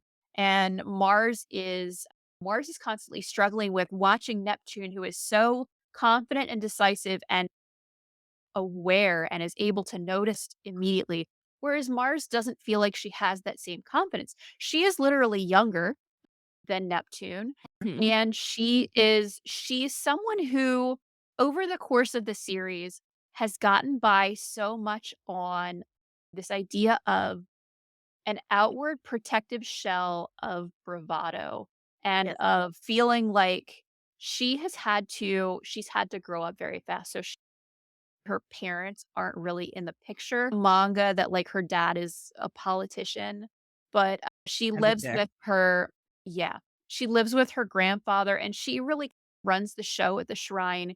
She's very much someone who's had to take on this really adult role, but who has felt like she's missed out on the chance to have a lot of the normal youthful experiences that a lot of other people have had, and even that friends have. She is the only one get to go to the same school as everyone else. She's literally still in a private school. Yeah. Uh, and you see the ways that while she's always put on this show of like fiery bluster and bravado and of like, I'm mature, I'm confident, like I'm fiery and strong, she actually is a person who has doubt and who I think this yearning for of a senpai, a mentor or a sister or an older sister, maternal figure, someone to Understand her. give her that recognition from an authority figure who says, "You're doing great. I believe in you. I support you. Believe in Mhm. yourself. Keep going." She's really been missing that in her life. And with Neptune, this desire for to acknowledge her, to be able to live up to Neptune's expectations. And so you have this beautiful moment where Nehelenia's mirror projection, using her hair, because when you got that much hair, heck yeah, you're going to use it, captures Neptune and is just like constricting her to death and is holding Neptune in front of her as a human shield. And Mars Mhm. draws out Flame Sniper. She draws her arrow and she's just holding it. And the Nehelenia mirror is, what are you gonna shoot your friend? Okay, shoot your friend, buddy. Let's go for it. You're definitely not going to. And she's like shooting at Mars, and Mars keeps dodging. And each time she redraws her bow. She redraws her bow. She redraws her bow. And Mhm. Neptune, with this absolute face of just serenity, just says, one of us has to continue on. We're there to save Sailor Moon. Take the shot. I believe in you. You're gonna go in my place. You can do Mhm. this. Your aim is true. You've got this. And so Neptune is just take the shot because the way that she trusts Uranus, she's saying, I'm going to trust you the same way. I'm going to implicitly rely on you. You are my partner Mhm. in this moment. I'm giving you the torch. I'm trusting you to carry it. And you can do it. You do have the intuition. You do have the power. It is in you. Go, succeed, thrive. It is a beautiful, Mhm. unusually loving moment from Neptune, which I love so much. And for Mars, it is this moment where she gets that thing, she gets that validation, and she takes it the next step. Not only does she choose to believe in herself, she chooses to believe in her way, which is the inner's way of doing things, which is we're a team, we can save everyone. And the narrowest slot of space between where Neptune's constricted rib cage ends and the mirror Nehelenia's body begins. And she manages to take that perfect shot that just grazes right past Neptune into Nehelenia. And like it's a classic, she took the third option thing, which Mhm. is just so cool. It's such a big emotional payoff that Neptune was like, I believe in your ability to shoot me and keep going. And Mars was like, how about you believe in my ability to save you and we both keep going? And it was Aw. just magical for both of them. Such a wonderful moment that I don't think Mars could have had that moment in the same way with any other character. And I don't know Mhm. that Neptune could have had that same moment in the same way with any of the inners. It was so perfectly them. Just such a wonderful scene with 'Cause I feel they understand each other a little more with those premonitions, with those dreams. Like, they understand, "Yeah, we don't sleep well." uh-huh. Yeah. Mhm. And, No. And I think it's just I don't know, that whole scene gets me every time, especially with the music. When that music comes in when Mars is about to shoot, and it's that classic 90s, like, battle music where, like, you can feel it in your soul. and Mhm. then Mars is like, "Hey, I need you to, believe in my shooting abilities also, because damn, I'm good." Mars is and I didn't know she could hold an arrow. Did you guys? Until that episode. Apparently, she can just hold it as long as she wants, which was also really this that and we're gonna see a similar thing with Venus using her powers in a way that we didn't necessarily see because Venus later uses her "Love Me" chain hook, which is so cool. Plus, it's always really cool to see the Senshi bust out some of their older powers that they Yes. haven't been using lately and using them in these really practical ways. Yeah, it was very cool to see it just a bow and arrow. Let's have her use it like a bow and arrow and keep Mhm, redrawing it and just holding it.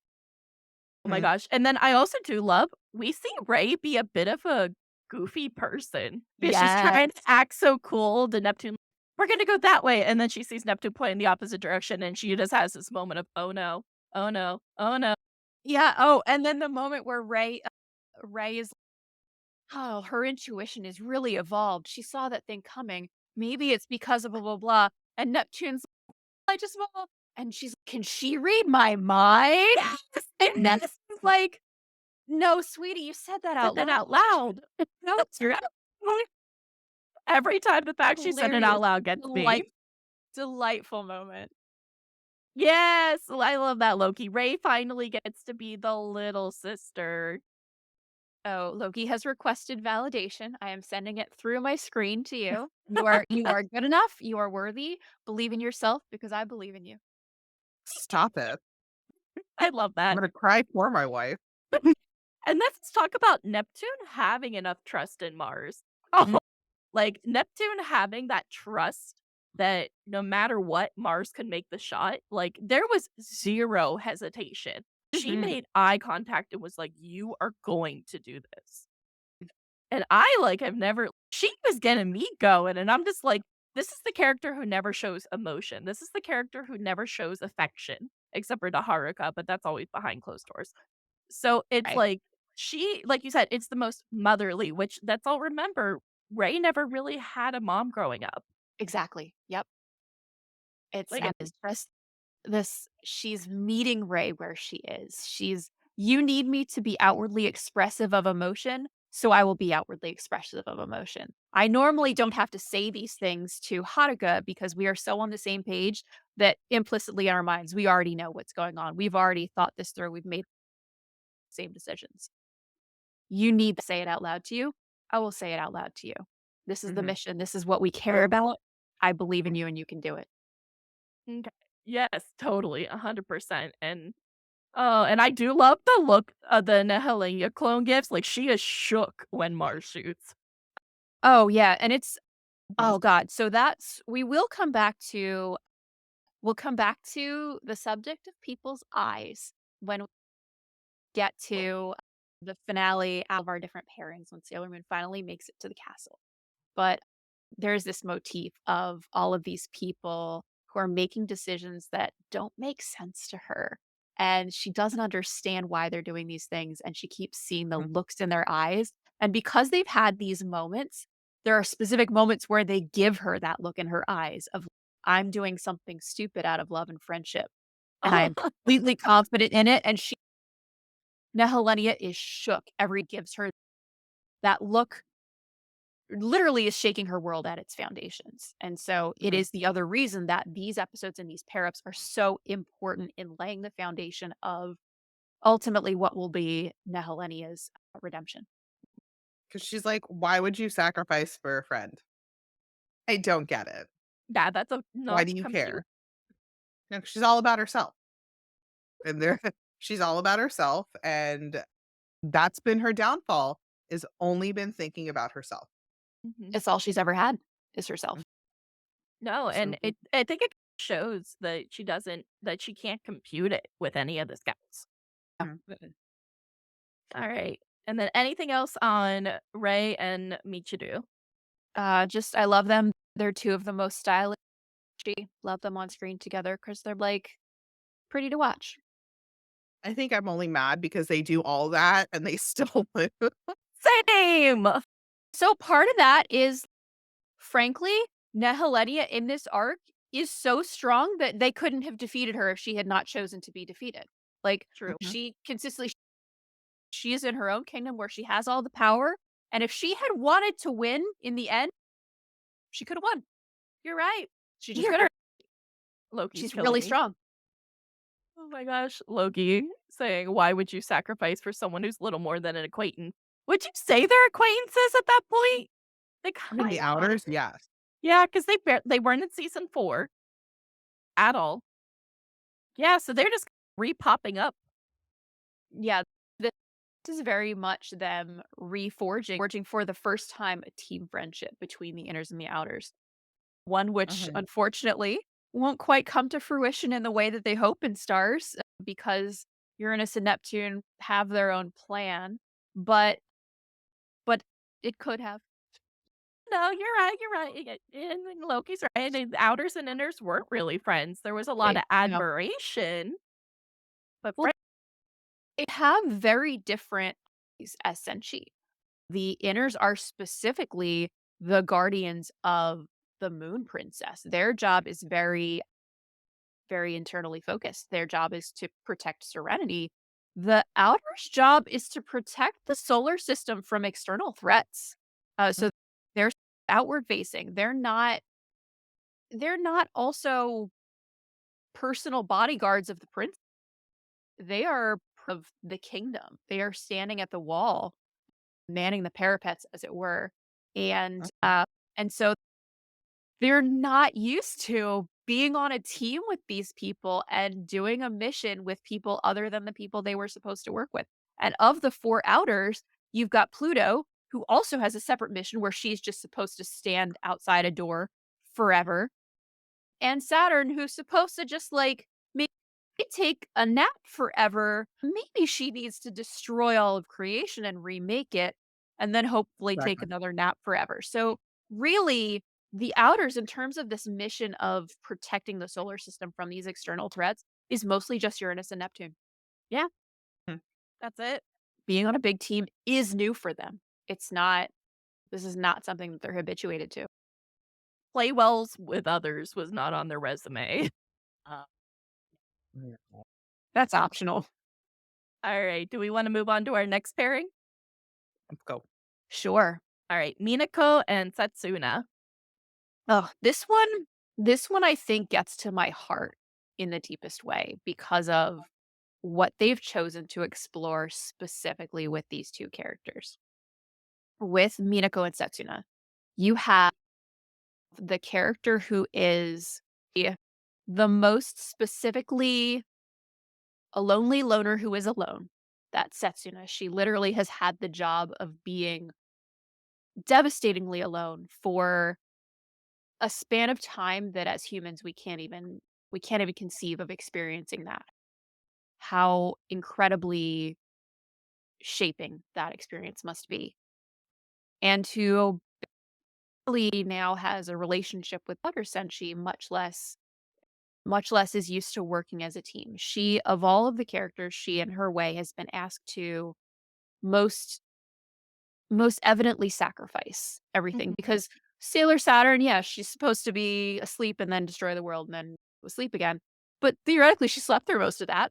Pluto has had to be awake and aware and alone for, again, a span of time that is beyond reckoning. She's such a heart grief. She does not know what it is like to not be prepared to be alone at any moment or be prepared to sacrifice everything for no reward that she will ever get to reap, only for other people's reward. Her duty will be endless. You Mhm. pair her with Venus, the most social butterfly and captain of the team. Venus is She is socially outgoing. She is very involved in seizing life. She wants to be an idol singer. And she is the captain, the leader, the person whose job is to rally the team together and get them to work as a team. And that is what they've chosen to play off with Venus and Pluto. And it is so emotionally poignant. And again, is so much about the journeys that these characters have been on in the most wonderful way. So, in this particular scene, Pluto and Venus are separated together and they're wandering a sort of barren desert area that has a lot of deep gorges and fissures, and they're trying to make their way across it. And they come across, they're being pursued by this mirror projections, and they come across the ricketiest, most treacherous rope bridge. Like, it is the rope bridge of any Hollywood movie that looks Mhm. calculated to probably fail. And Pluto's, "Let's go," and Venus is like, "That way, That on one. the bridge way, that way, yeah, oh, okay, let's go." And Pluto is, "All right, Venus, you go on ahead. I'm gonna hold them off so you can get started." And then she says, "When you get to the other side, I need you to cut the bridge, even if I'm not there yet." And Venus is just, you can see that this Oh, breaks her a little bit inside. This is a moment where this is the most devastating thing anyone's ever asked her to do, which is not Mhm. just, this is not you go ahead, trust up, or you go ahead, whether or not I catch up. This is, I need you to physically cut a rope that's going to send me plummeting to my death. And I need you to do it because I want you to continue this mission. One of us has to get there. She has asked her to do something so incredibly emotionally weighty and so against her entire soul and her entire character. Mhm. And, but Venus also has to be the leader. She has got to challenge of being able to be mature and strong enough to make hard choices. And she wrestles with that in her way. She's okay. I'm not going to waste time arguing about this. I will get going across this bridge. As I'm making my way across this bridge, I'm going to figure something out. By the time I get to the other side, you'll be right behind me. I'm going to literally cross that bridge when I come to it. And she's making cross, and behind her she can hear Pluto fighting. She can hear the massive amounts of mirror monsters that are starting to overwhelm her. Pluto's quiet, very movingly resigned use of dead scream, which is always just spoken. Other characters always yes. yell their attacks, and she just, with that quiet resoluteness, dead scream. And like, she's just, even in the moment where she's fighting for her life, Pluto is situated to being asked the most, that it does not draw out external emotion for her because this is just what she is used to. And I think that, you know, Venus cannot get past that. She is the soldier of love. She is full of empathy.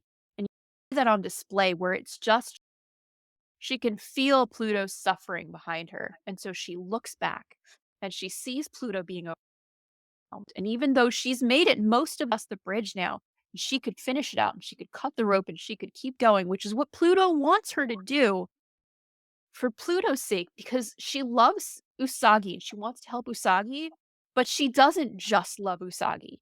She's going to run back because Pluto deserves someone to run back for her too. She's also a Mhm. person who deserves to know that friends will put everything on the line for her, that she's also deserving. Mhm. She turns around, she back, and without fear, the same bridge that all that time to cross because she was scared to cross it, when she's moving toward a friend who needs her, she's like flying on angel's wings. She is so motivated to just get there. She saves Pluto, grabs her by the hand, and is, "Let's go." Pluto does not get the chance to say no. They are just running across the bridge, full tilt. The mirror projections are running after them. And so, of course, before they get the full way, the bridge snaps and Venus does not let go of Pluto's hand. No matter what, she holds onto her hand and then she throws Venus Love Me Chain as she's plummeting up against a grappling hook to grab onto the other side of the cliff and catches them both. And they're hanging there for a moment. And Venus looks back at Pluto and they just stare at each other. And Venus says, "No one gets left behind. We're going to get out of here. We're going to go save Sailor Moon together." That is an order from the leader. And it is this wonderful moment where she's saying, "This is my, like, I'm not being immature when I'm doing this. This is my choice as a leader. We're going to do it together. Like, I'm not shirking the need to be mature or a hard decision. I'm making saving you isn't a hard decision. Saving you is the right decision. And it matters that you come with me." And Mhm. Pluto is being given the need to accept that no, I've chosen you, and it's not in conflict with my desire to pursue the mission, to be leaders of the team. There is a universe in which we we make the third, we choose and we save everybody, which again Mhm. is this very inner thing. And they look at each other and they just laugh. And it is so emotionally cathartic because it's such a touching moment that I know. As soon as I read it, I'm sorry. All right, we're gonna come back to why I'm laughing in the chat. I'm gonna finish out my thought. Yes, please.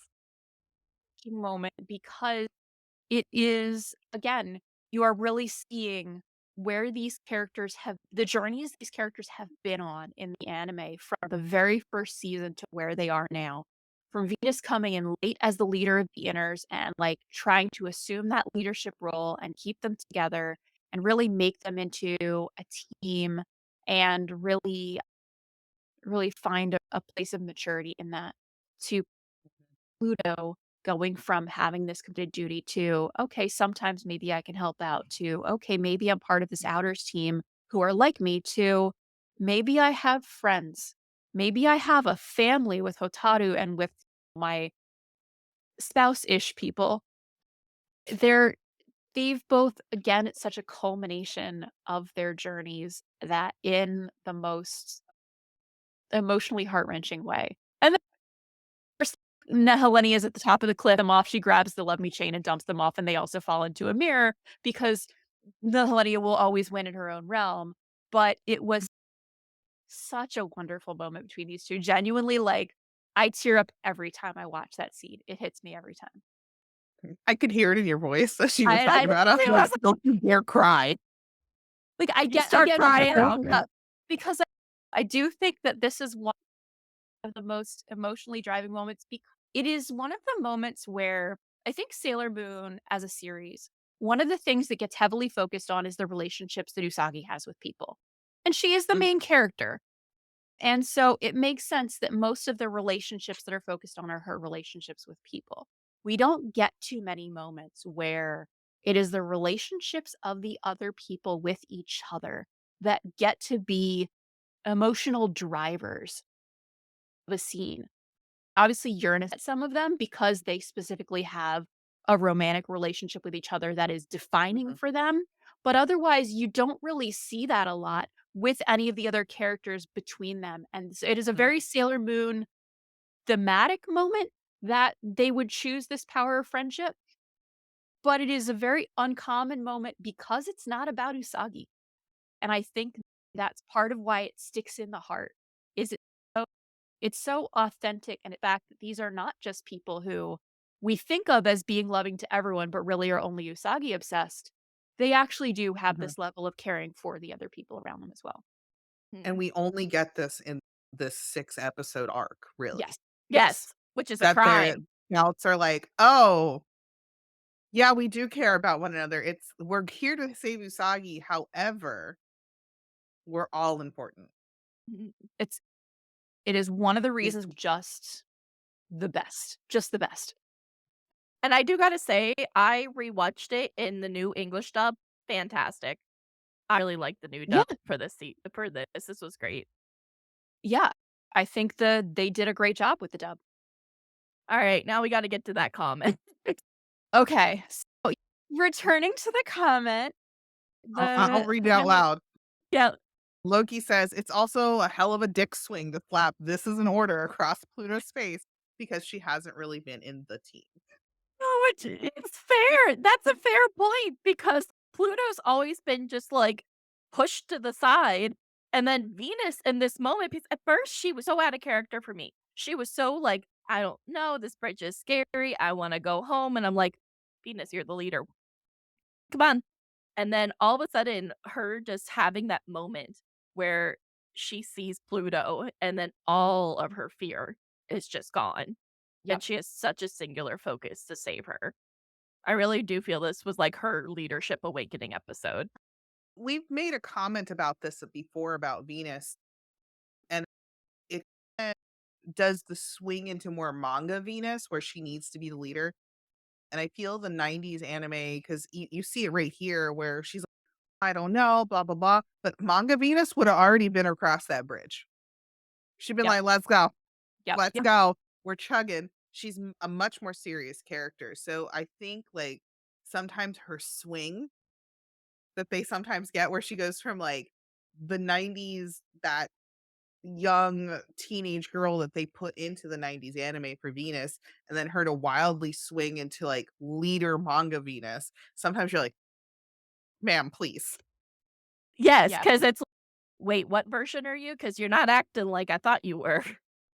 But yeah, I like the moment too, but I also like the fact that she used the chain in a certain way, and I was like, I didn't know she could do that. Yeah. Oh yeah. Yep. It was so good. Absolutely such a big fan. Anytime they use like the older powers and use them just in a practical way. Completely love it. So good. So good. All right. And then Selene or Relia, any last points on Nico and Setsuna as a pairing? I just had a random thought, and I'm just thinking Okay. about these episodes. Another reason these episodes are so special to me, I believe these episodes were some of the first episodes that I saw of the Japanese Sailor Moon. I Mhm. think it was these Aw. 6 episodes because I What had a rented them on VHS from Tate's Comics, and I think it was this arc specifically is one, and I kept, my mom's like, "Didn't you already see these episodes?" And I think I rented them like 3 times, and that's why I think these are, I was like, "No, these are the best ones." lucked out and started on the best ones. Yeah. Literally. I had been watching it in English, but, like, for the Japanese ones, I literally, because I think the reason why I did that is because of where the English arc had kept ending, Mhm. and it Mhm. was like it was ending, like, Death Busters into Helios, and I was like, "Oh, I wanna see a little bit further into the series, it'll be fine." And it was this arc. And I do think this arc is so important at showing the strength of the inner scouts as Yes. equal teammates to the outers. Because the Outers Yes. sometimes treat them like children. They And do. this was if you look at all 3 of these interactions, because these are the 3 most inner outer interactions. You could get some of that with Chibi Moon and Saturn. But these are the most inner outer interactions, and in all 3 cases, these interactions show the strength of inners sticking to their vision and believing in the power of friendship. The inners approach wins out in all 3 interactions. It does. Mm. It really shines on them. And oh, and I did have a note, kicking Pluto in the face was wrong. And I can't Oh, and I'm still mad about that. agreed. I just wrote that in all capitals, like, "How dare you?" Or I had Mhm. all capitals on wrong. But yeah, I think it was really great, and think it just shows that the inners can be the leaders. Yep. Mhm. Alright. But that's all I had. I had that thought randomly. I was like, "Oh, wait." And yeah, and okay, and then let's see, and it does out, as Loki just said, it also makes the outers a bit more human because up to this Yes. point we didn't really know who they were. Like we knew, but we as the audience knew more than the inners knew as characters. Yes, that's a very good point. And I also just made a note that this is some of the best mid-credit scenes ever. The send my stars. Oh, uh-huh, with the Little spinning stars, love it Yes, love every it, time. love it. And, like, for me, it's just an injection of nostalgia into my veins every time. And then I did put a note, would this have been how they saw everything if they actually knew the Outers more? Would these interactions have happened the same? I don't think N so. If they had been no, no, closer, that would be enough. I don't think they could've. I think that's why these were so pivotal. Yeah. Mhm. Yeah. This just feels different, and especially just though I was so angry at Queen Nehelenia when she just yeets that chain off. I Yep. was like, "How dare you? They work so hard." I think Ugh. it was a shock every time the scouts ended up in mirrors because they were like, "Yay, victory!" And then it's like, "You True. thought," Mhm. and you're like, "The fuck did you come from?" What just happened? Every time, Constant. every Oh, time she had to do it to him. and then I also made a note the flowers talking was freaky as hell. Oh, yeah. Are we going into Jupiter and Moon then? Yeah, if you guys are good with it? Sure. Mhm. Alright, yeah, I'm sorry, those Alright, let me lead flowers in with I did say I was gonna come back to the Snow Queen when we talked about Jupiter and Moon, because Jupiter and Moon is actually, interestingly, a very direct reinterpretation of a scene from the Snow Queen. And in the Snow Queen, I'm just gonna read straight off Wikipedia for this one. Gerda drifts until she reaches the home of an old woman who pulls her to shore with her crooked staff. Sorceress and wants Gerda to stay with her forever, so she causes Gerda to forget Kay and causes all the roses in her garden to sink beneath the earth, since she knows that the sight of them will remind Gerda of her friend. The woman lets Gerda play in her flower garden day after day, where all of the flowers are in bloom, until one day she notices a rose on the woman's hat. She remembers Kay and begins to cry, and her tears raise one of the rose bushes from the ground. The rose assure her that Kay is not dead, since they dead when they were underground. She questions the other flowers, each sings its own song, but none have anything to say. She flees the garden and discovers that autumn has arrived while she was there.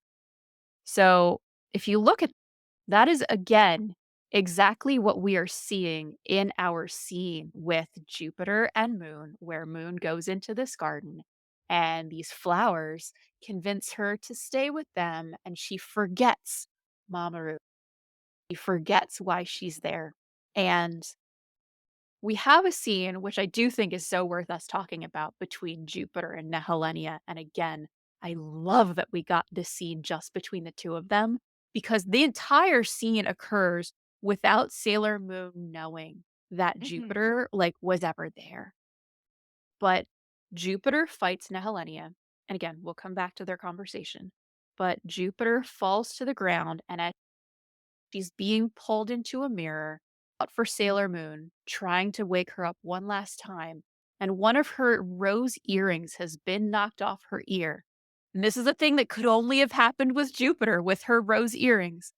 And Mhm. Sailor Moon sees the rose earring on the ground and she goes, "A rose, a red rose." And she remembers all of the reasons that obviously red roses specifically remind her of Mamoru, and that causes her to I thought it was so delightful that they really chose to just pull that scene and that concept Mhm. from the fairy Mhm. tale, but they had the reminder and the thing that woke her be a friend. And so again, this was a motivating scene of friendship, even though Usagi never knew that it happened until later. She just knew she had Jupiter's earring. Well, somehow she had Jupiter's earring, but that's all. And it was so it's interesting again that they chose to pull that scene from the Snow Queen and bring it in. It works very well because of the characters they chose, and the Rose connections are spot on. Mhm. But yeah, so that's again a place where they're pulling directly from the fairy tale and they're making it very effective. They're giving us moments in Usagi's where she went with pure determination and no planning whatsoever. Not just like flying off without her friends, but then the very next time we see her, she's like wandering in the snow and she's in her school uniform. She lost her shoes somewhere. Like her shoes are just gone. Maybe she literally, because she was at Ray's house, she probably never put them on before leaving. Oh, That's yeah. probably why she doesn't have them. But she did use her socks for reasons that she was like, I'd rather lose my toes without them. She's wandering barefoot. She has gone in with such unquestioning determination that none of these setbacks will stop her. She clearly didn't plan for it. She doesn't have a good plan. She's just forging on ahead. And she hits this obstacle of this rose garden and of Nehelenia saying, you could just rest for a minute. Why don't you just rest? She Mhm. sees these flowers and that's the reason she forgets because she had this uncommon moment of temptation. You don't see that from Usagi. Usagi does not experience the temptation. Yes, in like the first 1 or 2 episodes, she wants to cry and run away of the entire series. But Mhm. generally, Usagi is the most unwavering in her faith and determination for her friends. Mhm. And Very she single-minded. she has made a fatal error, if only for a moment. She allowed herself to stop in her pursuit. And she was like, "Oh, maybe I'll ask them for directions. Maybe they can help me." But she got drawn in. And she too would have failed there if not for the fact that someone loved her and someone saved her. Mhm. So I think as a use of a scene from the as making this a minor he I love that there was an obstacle that she couldn't just overcome on her own, that, like, someone else did actually have to carry her. It was, I think, a great moment. I wanna let Mhm. you guys talk for a second, and then I also obviously wanna talk about Nehelenia and Jupiter, and I love their conversation. I think the flowers were creepy also, but Oh, Good. yeah. Good. I'm glad. Oh, really, uh, uh, you're right about, like, Usagi being distracted like that. We don't we've never seen her solo get distracted. Like, we've seen in the movies with the gingerbread house that they all think they're little kids. You see it I'm trying to think there was another one, but it was her and Chibiusa getting tricked, but it was, like, by a monster of the week. It wasn't like, "Hey, oh, this is a big boss." one of those ones where Tuxedo Mask throws a rose and is, "Snap out of it, Sailor Moon," and then she's like, "Oh, Exactly. yeah." Hell yeah. When she's determined for a mission like this, she does not. She is single-minded. She is gonna get it done. She's usually the one who can break out of stuff like that on her own because she's, "Wait a minute. Nope, this is wrong." And I forget why she ended up barefoot also. I I was like, "Why are genuinely you forget so too. untransformed?" But it's interesting because this is us seeing Usagi again after what, 2 episodes of the Mhm. other scouts? It was like 2 episodes with the other scouts because they flipped Right. between Yeah. those other 3 sets, they kept flipping through them. Yeah. So, she's untransformed, and then she finds these creepy flowers that are like, "Hey, you should rest, you should sleep, stay with us forever," and you're like, "Okay." What's in that Um, millennia? That sounds scary. Right? yeah, yeah. Bare feet do imply vulnerability, but I'm like, "Why are you barefoot though? Where did your shoes go?" You know, She's you look also at a child barefoot and you're because like, she's "Hmm." also barefoot because Gerda was barefoot in the Snow Queen. Oh, I didn't know that. Yeah. So there's another reference, which is really cool. I think it's really cool that they did pull so much from the Snow Queen and made it into Sailor Moon. They made Yes. it make sense. Yep. Um, And it made sense enough. I really didn't even question it. Oops, sorry. I thought it was its own thing. I was Same. like, "Oh, Oh, yeah, this is the so it well done," and then you're like, "No, it's this so is the well story." done. It completely was made seamlessly Sailor Moon. Yeah, and I do love that it was Jupiter's earring. Mhm. That is what she sees. She looks down and it's sparkling down below, and it's boom. She's wait a minute, hold on. But Jupiter's already gone by then, and I'm just like, Mhm. this is bullshit.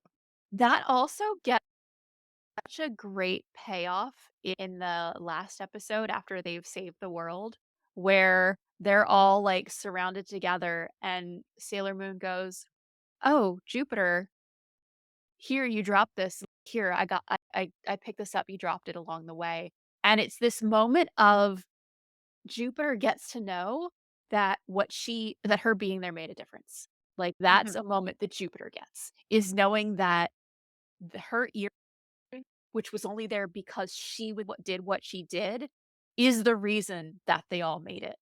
Like, mhm, individually, her contribution also made such a difference, and they could not have done it without her. Great moment. Also, I love when and this is just completely random, but I loved it when Jupiter actually threw Nehelenia, because Mhm. that was a moment when she just, like just yeet. That's when you remember Jupiter is the strength of the inners. But the more interesting part I thought was when Queen Nehelenia was, like, shook when Makoto asked her if she's ever had a friend before that mattered to her. Yes. Yeah, so let's talk about Nehelenia and Jupiter's conversation, because this is I would contend that Nehelenia could not have been defeated if this conversation had not happened. 'cause it made her question. That Sailor Jupiter got to a moment that is usually reserved for Sailor Moon, which is that Mhm, she got to be the one who shook a villain's emotional foundations and reached out to them and touched them in a way that made them question their whole worldview and start to open up to the idea of that they want to be loved. And so mhm, you get Nehelenia, who's just, look, she's clearly happy here. She on her mission. Why would you put yourself at risk for someone who doesn't even want to save themselves? Like, she's giving it all up. She doesn't care. Why are you caring so much? Give up on her. This is not worth your while. Your decision does not make sense. And Jupiter's Usagi is the friend who is there for us at every moment, when we need her, when we don't need her, when things are hard, when things are easy, when we don't believe in ourselves. She believes in us. She makes us feel included. She is there for us. She has always been there for us in the beginning and the end. She is the best friend a person could have. I would do anything for her because she's that good of a friend to me. And then she says, with emotion in her voice, which I think in both the Japanese and in the Viz dub is very well captured, because she's got her heart in her throat and you can hear it. Nehelenia, haven't you ever had like that? And she's genuinely asking, do you truly not understand? Do you not understand mhm. why I'm doing this? Is this a thing you've never experienced?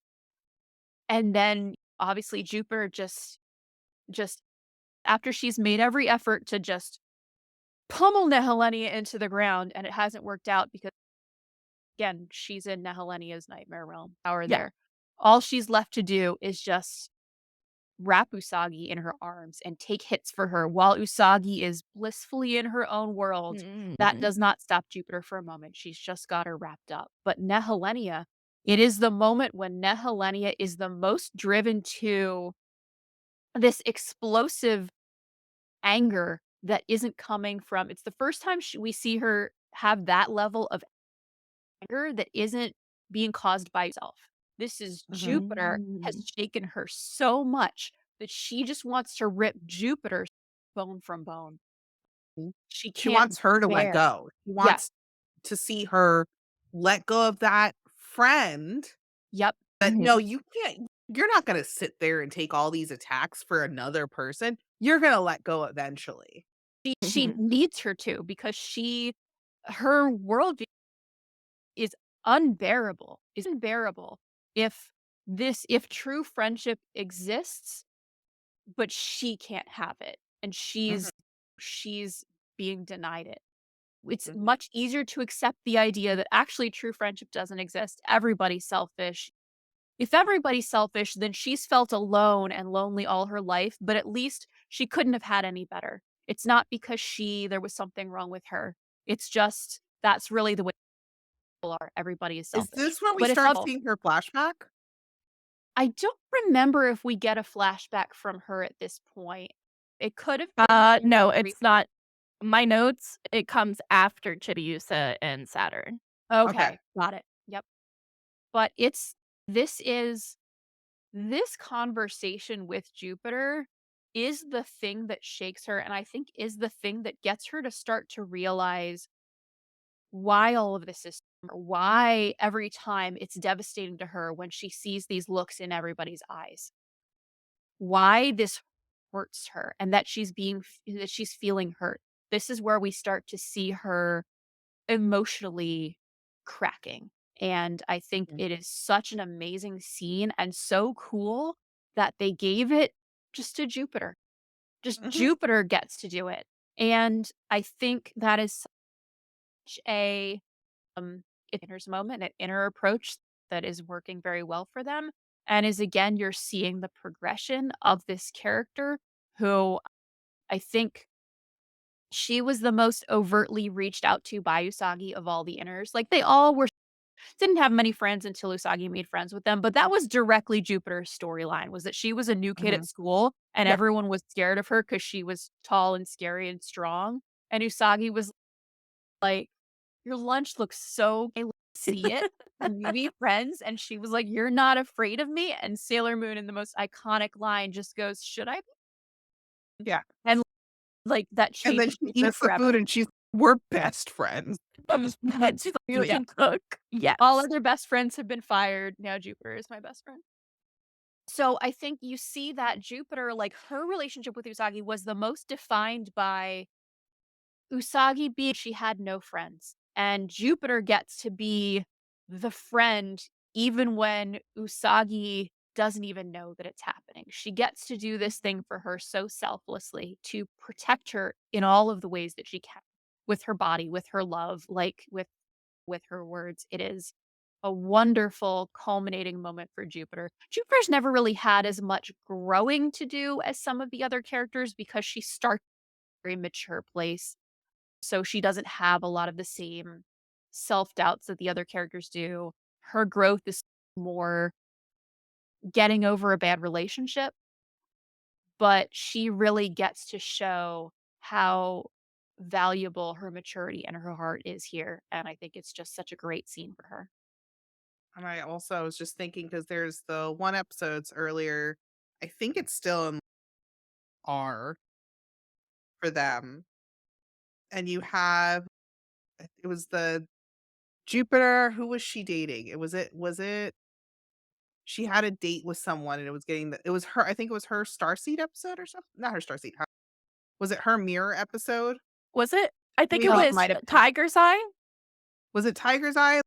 I think it was that. Tiger's Eye or Hawk's And Eye? you have where she gets her like heart broken, but it's Usagi who is the one who like runs to her to make sure she's okay. Like she's one of the first people to be like, "You're the best.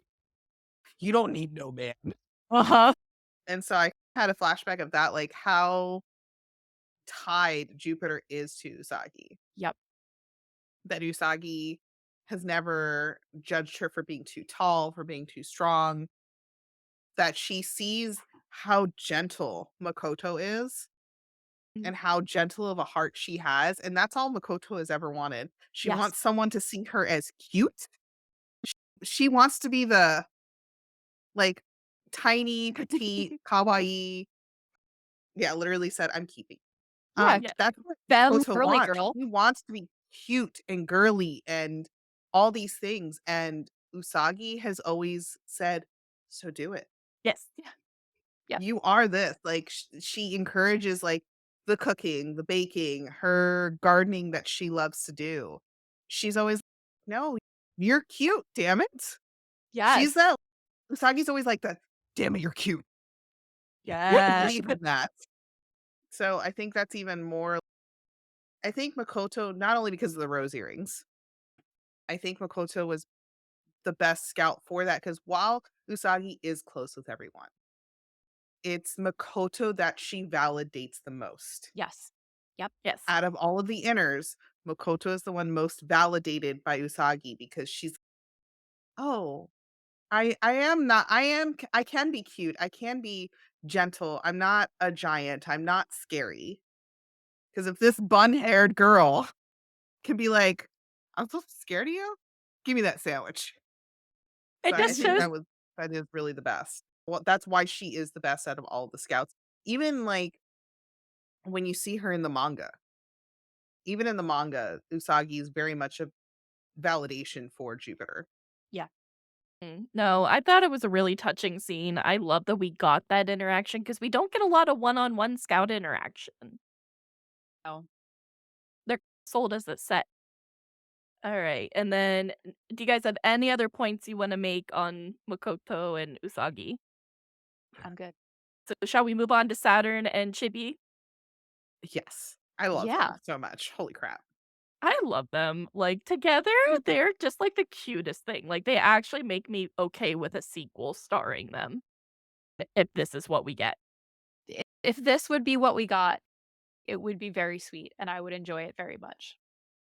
This Very is, much. I think, I probably don't have as much to say about the Hotaru and Chibiusa sequence. It's very straightforward. It's not as much of a learning moment. It is still a conflict of inner and outer views, but it is from the place of two people who actually are close, dear friends, and you get to see what it looks like for close, dear friends to be asking Ooh. each other to shift their worldviews.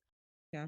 And so this is also a rare moment we get to see in the anime Chibi Moon and Thing together because they don't get to. Saturn has been mostly asleep till this time or baby. And so we get to see them working together as a team. They've gotten here somehow. And we know obviously it's because Nehelenia wanted them to get here. So they probably walked 5 steps and were here. And they confront Nehelenia. And Nehelenia, predictably, is mostly kicking their butts. And then Saturn, Chibi Moon is starting to fade out of existence Oh, because because the future is being rewritten and Chibi Moon might not exist if they don't solve this problem. I love that because although I think that is a thing they came up with for this arc that kind of makes other arcs really fall into question, how come Chibi Moon wasn't disappearing some of these other times?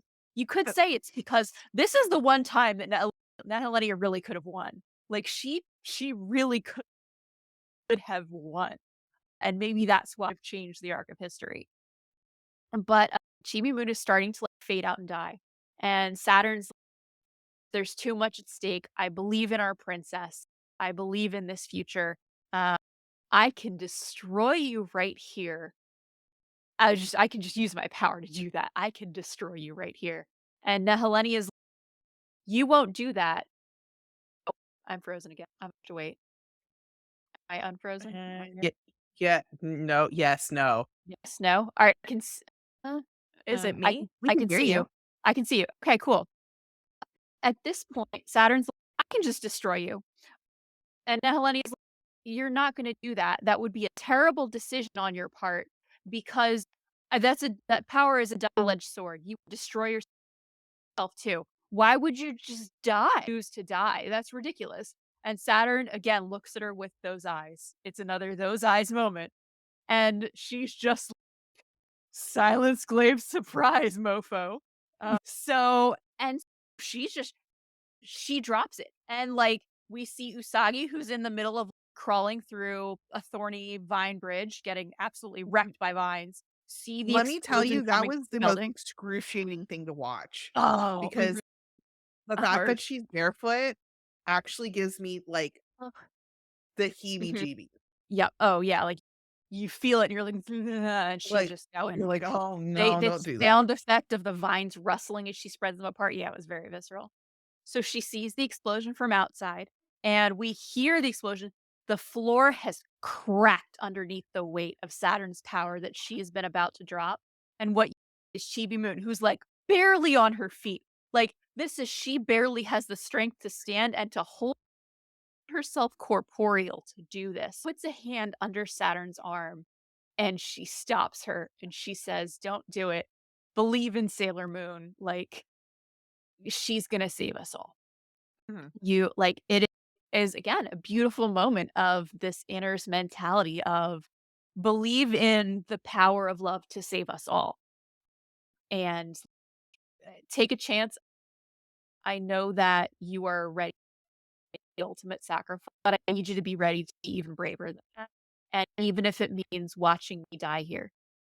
which is such a beautiful moment because Saturn has to choose a thing she's never had to do. She was like born yesterday, and she has to choose her own incredible growth of having someone who teaches her to hope, and the way that Sailor Moon are the light of hope, and that hope is the animating theme of Sailor Moon and is why the Inner Senshi all express it. They've been around Usagi so much that hope now radiates from them into the next level. And it's this sort of cascading ripple effect of Usagi has created the hope, and now the inners are carrying that torch, and then the outers are going to pick up that torch, and so on, which is like so good. So good. Yeah. But yeah, that's say about Chibi Moon and Saturn. They also get ganked into mirrors because everyone does. Yeah. It's really nice because Saturn is just like, I don't care. Let me die. And Yeah. Chibi says, would you please stop thinking like that? Please stop. No. Stop it. That's what Chibi does. She's basically she's Yep. That. like, do it. Because Saturn really that's just like the way she's used to it. Yep. She's I honestly don't care if I die. And I'm like, ma'am, please. So it's a very big moment where Chibiusa is just like, hey, how about we don't jump to conclusions and die? My wife said Saturn's I'm the reset button. I plug it, we'll plug it back in. And Chibi Moon's like, no, put it in rice first. Oh my god, what is wrong with you? Everyone's right. Sometimes you gotta put it in rice first. Yeah. But also, like I said, I was saying the whole thing with Usagi, like they keep flashing to her with the thorns. I was like, "Yes, I'm uncomfy. And I then it would felt like flash back to Saturn and Chibiusa and then of course the mirrors happen and Chibiusa's just left there yep. because homegirl's fading. Uh-huh, like that because that's gonna hurt Sailor Moon more than seeing her in a mirror. It's gonna hurt Mhm. so much more to Yeah. watch her and hold her in her arms as she fades from existence. You feel that she had weight and she no longer does. Oh, do we wanna transition into the ending where Yeah, because Uh, or do something else, Celine? I believe because this is when we start seeing the flashbacks for Nehelenia. yes. Yes. That's like the grand finale is I feel don't feel so good, Mr. Stark. Where you will be. I'm sorry to say, but Sailor Moon did it first. Yeah. How No, dare it's like you? Sailor Moon did it first. Sailor Moon did my it wife, first. everyone. But yeah, I think this is when we start seeing the start of the flashbacks for Nehelenia. You start I feel before we get into Usagi, I feel that for Nehelenia's flashbacks, they were very similar to Chibiusa's flashbacks before she became Black Lady. With Yes, yes, they were. with that loneliness Mhm. that they perceived and didn't see the bigger picture. Yep. I feel there's a lot of parallels with that. And I like that we got to see it because I was like, what's going on here? Yeah. You start seeing, you're like, wait a minute. And Wait, also, they were do mentioning you have guys. a tragic backstory? Oh my god, her No. Tragic backstory backstory. is home. Oh, it's heartbreaking. It's heartbreaking. I love that they gave it to her. That's obviously a huge change from the manga to the anime is to decide to give Nahilenia this tragic backstory and this redemption arc. Like she doesn't get a redemption arc in the manga because in the No. manga, Sailor Moon has a massive body count. Like just huge. She just kills people left and right. Like just on a murderous, frankly.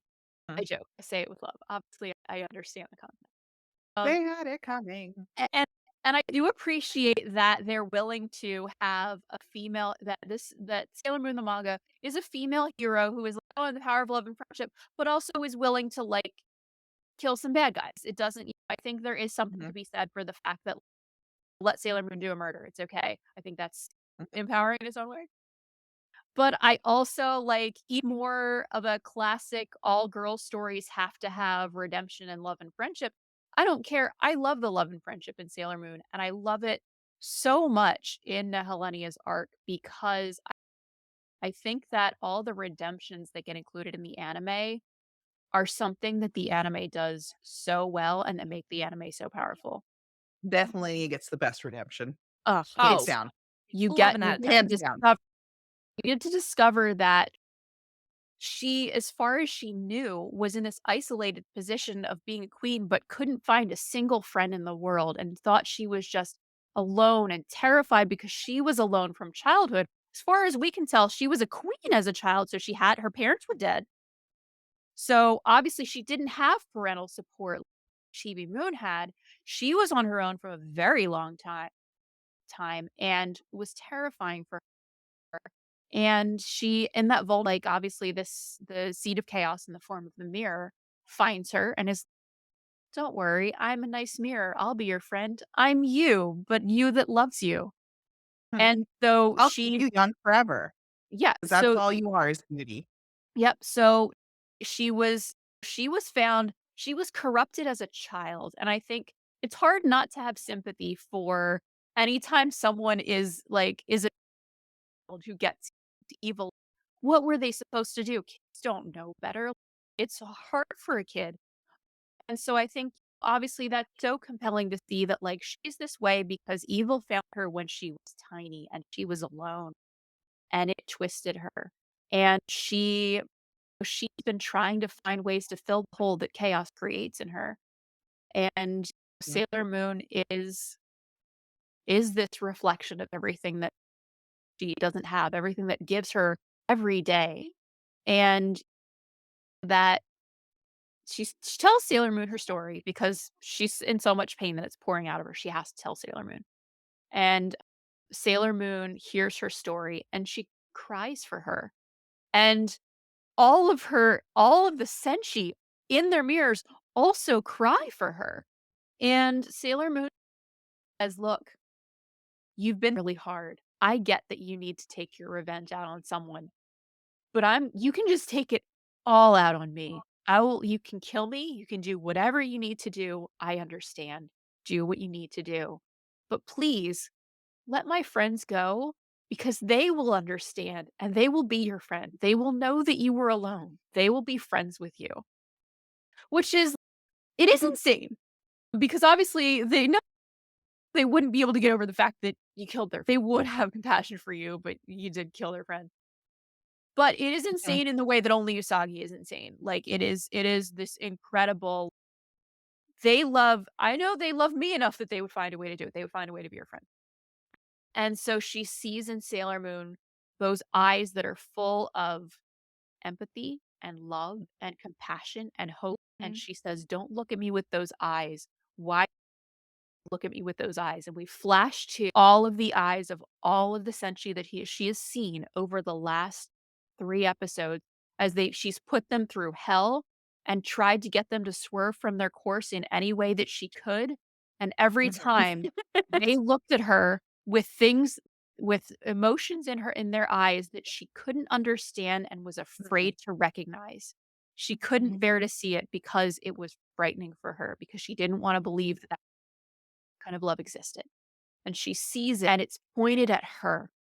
And this time, Usagi is looking with love like that at her. She's offering her the same hand of friendship that she offered to Jupiter, that she offered to Mercury, to Mars, to Venus, to all of the outers when they were like mean and scary to her, to Pluto when she was alone, to Saturn when she thought she had to die.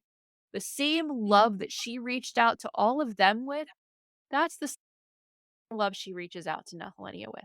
And it is frankly gorgeous. It's beautiful And as I a think moment. Nehelenia also has a problem because Chibiusa just died. Uh-huh. Like, all this has happened after Chibiusa just died in Usagi's arms. Yeah. Like she could And not Mamoru's just over here limp, she could not have hurt against her the more at throne. this point. She's No. done everything she could to make Usagi hate her. She has Hmm? she has gone the whole 9 yards. "Oh, laying against you, your chest is so warm." Blah. Mhm. It was a heartbreaking moment, I and cry every time. Nehelenia could not have tormented her more, and that is the Usagi who looks at her with love.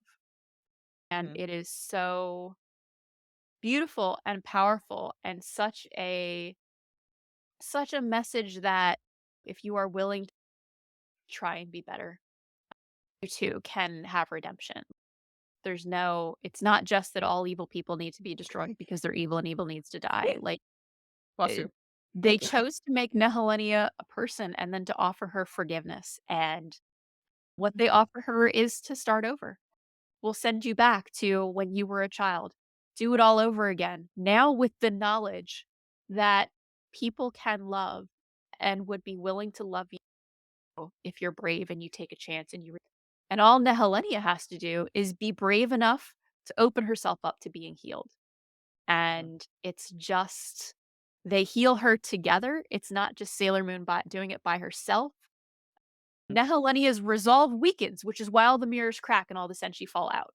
Like, Mhm. because she could, again, if Nehelenia ultimately still wanted to win, she could have kept them all in the mirrors together. She could have killed Sailor Moon. She could have won. Her resolve cracked because I'm showing her love throughout and what it could be like and that she could have it too. And so Mhm. she is the reason that mirrors crack. She's the reason they all come out. And she lets them purify her. And it's so good. It's so good. I love when she wakes up and she's just that she had been dreaming, she had fallen asleep on her throne, and she So wakes cute. up, it's she doesn't have the knowledge of what happened, she just has the feeling. She still has the feeling of love, and instead of essentially looking away, she goes to walk away like she had done in her flashback, but she turns back around and asks if someone will read her a bedtime story. Oh, the And I'm moment. like, "Baby, I'll read you a bedtime story." She doesn't have memory. She doesn't have knowledge. She has hope. Sent Mhm, back with hope. exactly, and she's the only one who gets to actually fix her past.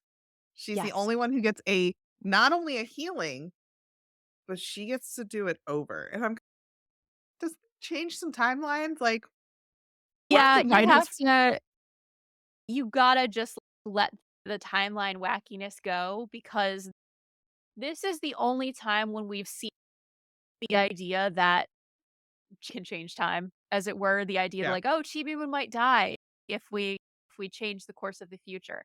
But at the same time, they send Nehelenia back to do everything, and theoretically, that would have caused a time loop where Nehelenia then couldn't have come forward in the future to, like, try to kill them and therefore couldn't have been mhm, redeemed, et cetera, et cetera. Like, it should theoretically, there should be a time loop that happens, but it doesn't, mhm, and we accept that.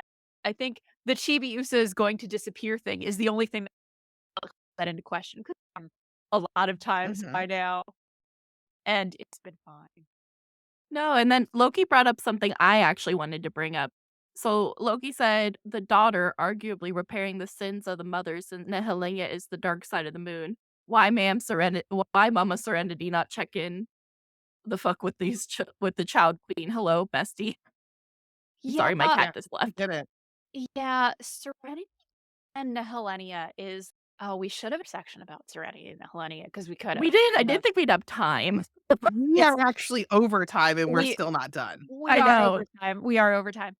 So yeah, you could talk a lot about Nehelenia because this is it's different in the manga versus the anime, obviously. And in the manga, it's like they just do a Cinderella send up where Princess Serenity has been born and everyone's giving her gifts and Nehelenia shows up and is like, that I wasn't invited. I'm here to be evil and menacing. And Serenity's like, you stay away from my perfect baby daughter, you evil woman. And she's like, I have this mirror just in the palace that we don't talk about. And Nehelenia is like trapped behind it. But like keep it here just for no reason, I have this evil mirror. Don't worry about it. Nothing to worry about. It's fine. Mhm. It's just fine. Don't worry about it. It's fine. It's fine.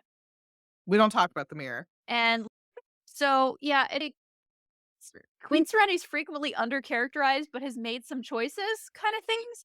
And you see that similarly, we get less backstory in the anime about Nehelenia's origins with Serenity, but you still get Mhm. the information that like Nehelenia was from the quote unquote dark side of the moon, which is not a thing that exists, but from the far side of the moon.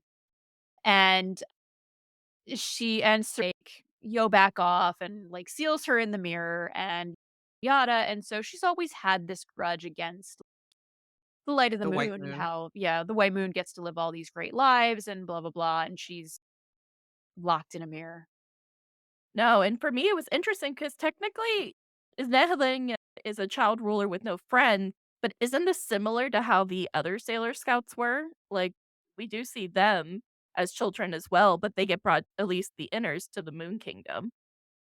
So I just thought that was, like, They're an friends with interesting. each other. They had a purpose, They we where in the Nehelenia was just clean. Oh, yeah, okay.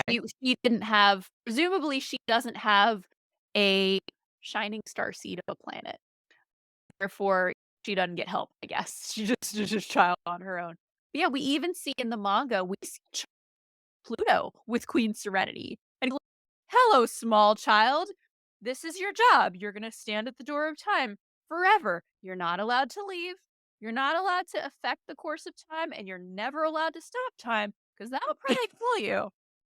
And Pluto's like, I'll do my best, ma'am. And Queen Serenity's like, Pat, I know you will. Go suffer.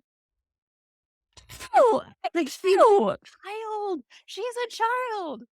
a literal small child, like, her staff is twice the size of her.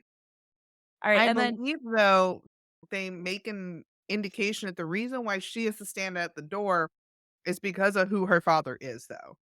Yeah. oh, That is the yeah. reason she has to stand at the door, Yep. because she is the child of time. Yep. Mhm. And then just to end what are basically on Nehelenia, I feel like we should end on because to me, she had some really interesting moments. I think at the end, especially when she said people I could talk to, whether happy or sad, which I think one of you guys already brought up. But I think it's such an interesting moment to like, that's all she ever wanted. Yep. She just This is why I love Nehelenia so much, and the fact that she got this redemption arc. You see a lot about how she isolated herself. So, it was her fault. She isolated herself, but the people around her also just fed into, "Oh, you're so beautiful. Oh, your beauty will always reign. Oh, you're gonna be eternally beautiful." And Mhm. Chaos was like, "Okay," and stepped in and used her beauty against her to be like, "You're gonna turn old and ugly, but I've got a solution for you." And because she made no emotional connection with anyone, she smurdered all of them. Yeah. So I feel that her getting a second chance to not kill all these people was fantastic, and, like, her being like, "Wait, I can try again?" And I'm like, "What?" I do have a very big emotional connection just because the way she does get her redemption, and it was a small child being influenced, And then we and do the get fact that she's gonna try again. I think I think especially in some ways this is something that's especially powerful in a story that is aimed at a female audience, which is the fact that Nihilenia as a villain specifically is defined by being um, a moral parable about the dangers of superficiality. And because when we Mhm. see her as a villain, it's like, oh, her villain motivation is that she wants to be beautiful forever, and, like, she just thinks she's so beautiful and she's willing to, like, kill anyone to continue to be beautiful forever. That's very shallow. Obviously, we can understand why that's bad and evil. And what we find in what they've done in the anime is they've said that, like, they've gone, "You know what? Like, that sort of reality isn't just like a happenstance that just occurs out of nowhere in people's lives. Like, this is something that has been fed into. This is a child who she was so alone, and every time that people were kind to her, they would say, "Oh, like Jo Nehelenia, our beautiful Queen Nehelenia, Yeah. are you're so beautiful. Your beauty will reign forever." And so she had this idea that they love me because I'm beautiful, and the mirror was like, they might not be nice to you at all if you're not even beautiful anymore. What will you have left Mhm. then if this is the only reason they're nice to you? And In the chat, thank you, Loki. Nehelenia was a pageant baby, confirmed. But yes, absolutely spot on. Mhm, This she this is someone who she her this was the source of her insecurity, mhm, was this idea that she would show her kindness if she wasn't mhm, beautiful. And what a powerful message for, especially one aimed at a female audience, one that our culture of superficiality harms people and causes people to develop insecurities and mhm, to tie that to their self-worth in ways that they don't deserve, that that's not will love them or will love them. It's not the mhm, reason that they should love themselves. I think it's wonderful to see that as being a redemption story instead of a condemnation story. To mhm, see that, oh, you're superficial and that means like you don't have worth, go away. Like you should have known better than to be superficial. It's your fault for being superficial. And mhm, in this, we see that they're like, no, maybe superficial upon her. And that really destroyed her ability to love herself. mhm. And they did very well in her flashbacks, like, showing that they kept saying, "Beautiful, Mhm. your beauty," Mhm. and the mirror to essentially break her showed her as old and ugly, Yep. and that just the look that they drew on this young queen's face, because she's an adult at this point, when they Yeah. do show this, the look on her face is the pure horror and, like, sickening horror. Mhm. 'Cause it's terror. It's not Yep. just that she's surprised, there's pure terror in her Yep. because she's, Yep. Nobody will love me. They Yep. love me because this is the way I look." And I think they did that Mhm. chef's kiss, and Yep. all the Yeah. chaos is So good. So good. So good. All right. And then anything else you guys want to say about Queen Nehelenia?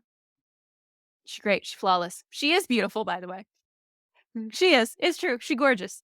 But And then it just love ends with Nehelenia. and then I was gonna say it just ends with Galaxia's laugh. yep. Galaxy, I don't know. I don't know. I don't quite understand how or whether this worked out how you planned. You seem to think, but I think Galaxy is maybe just having a laugh at the fact that they think that everything's over now and everything's gonna be fine. She's Actually, like, yes. yeah, wait till you wake up tomorrow and I've murdered your boyfriend on a plane. Or in the manga when she goes right in front of Usagi.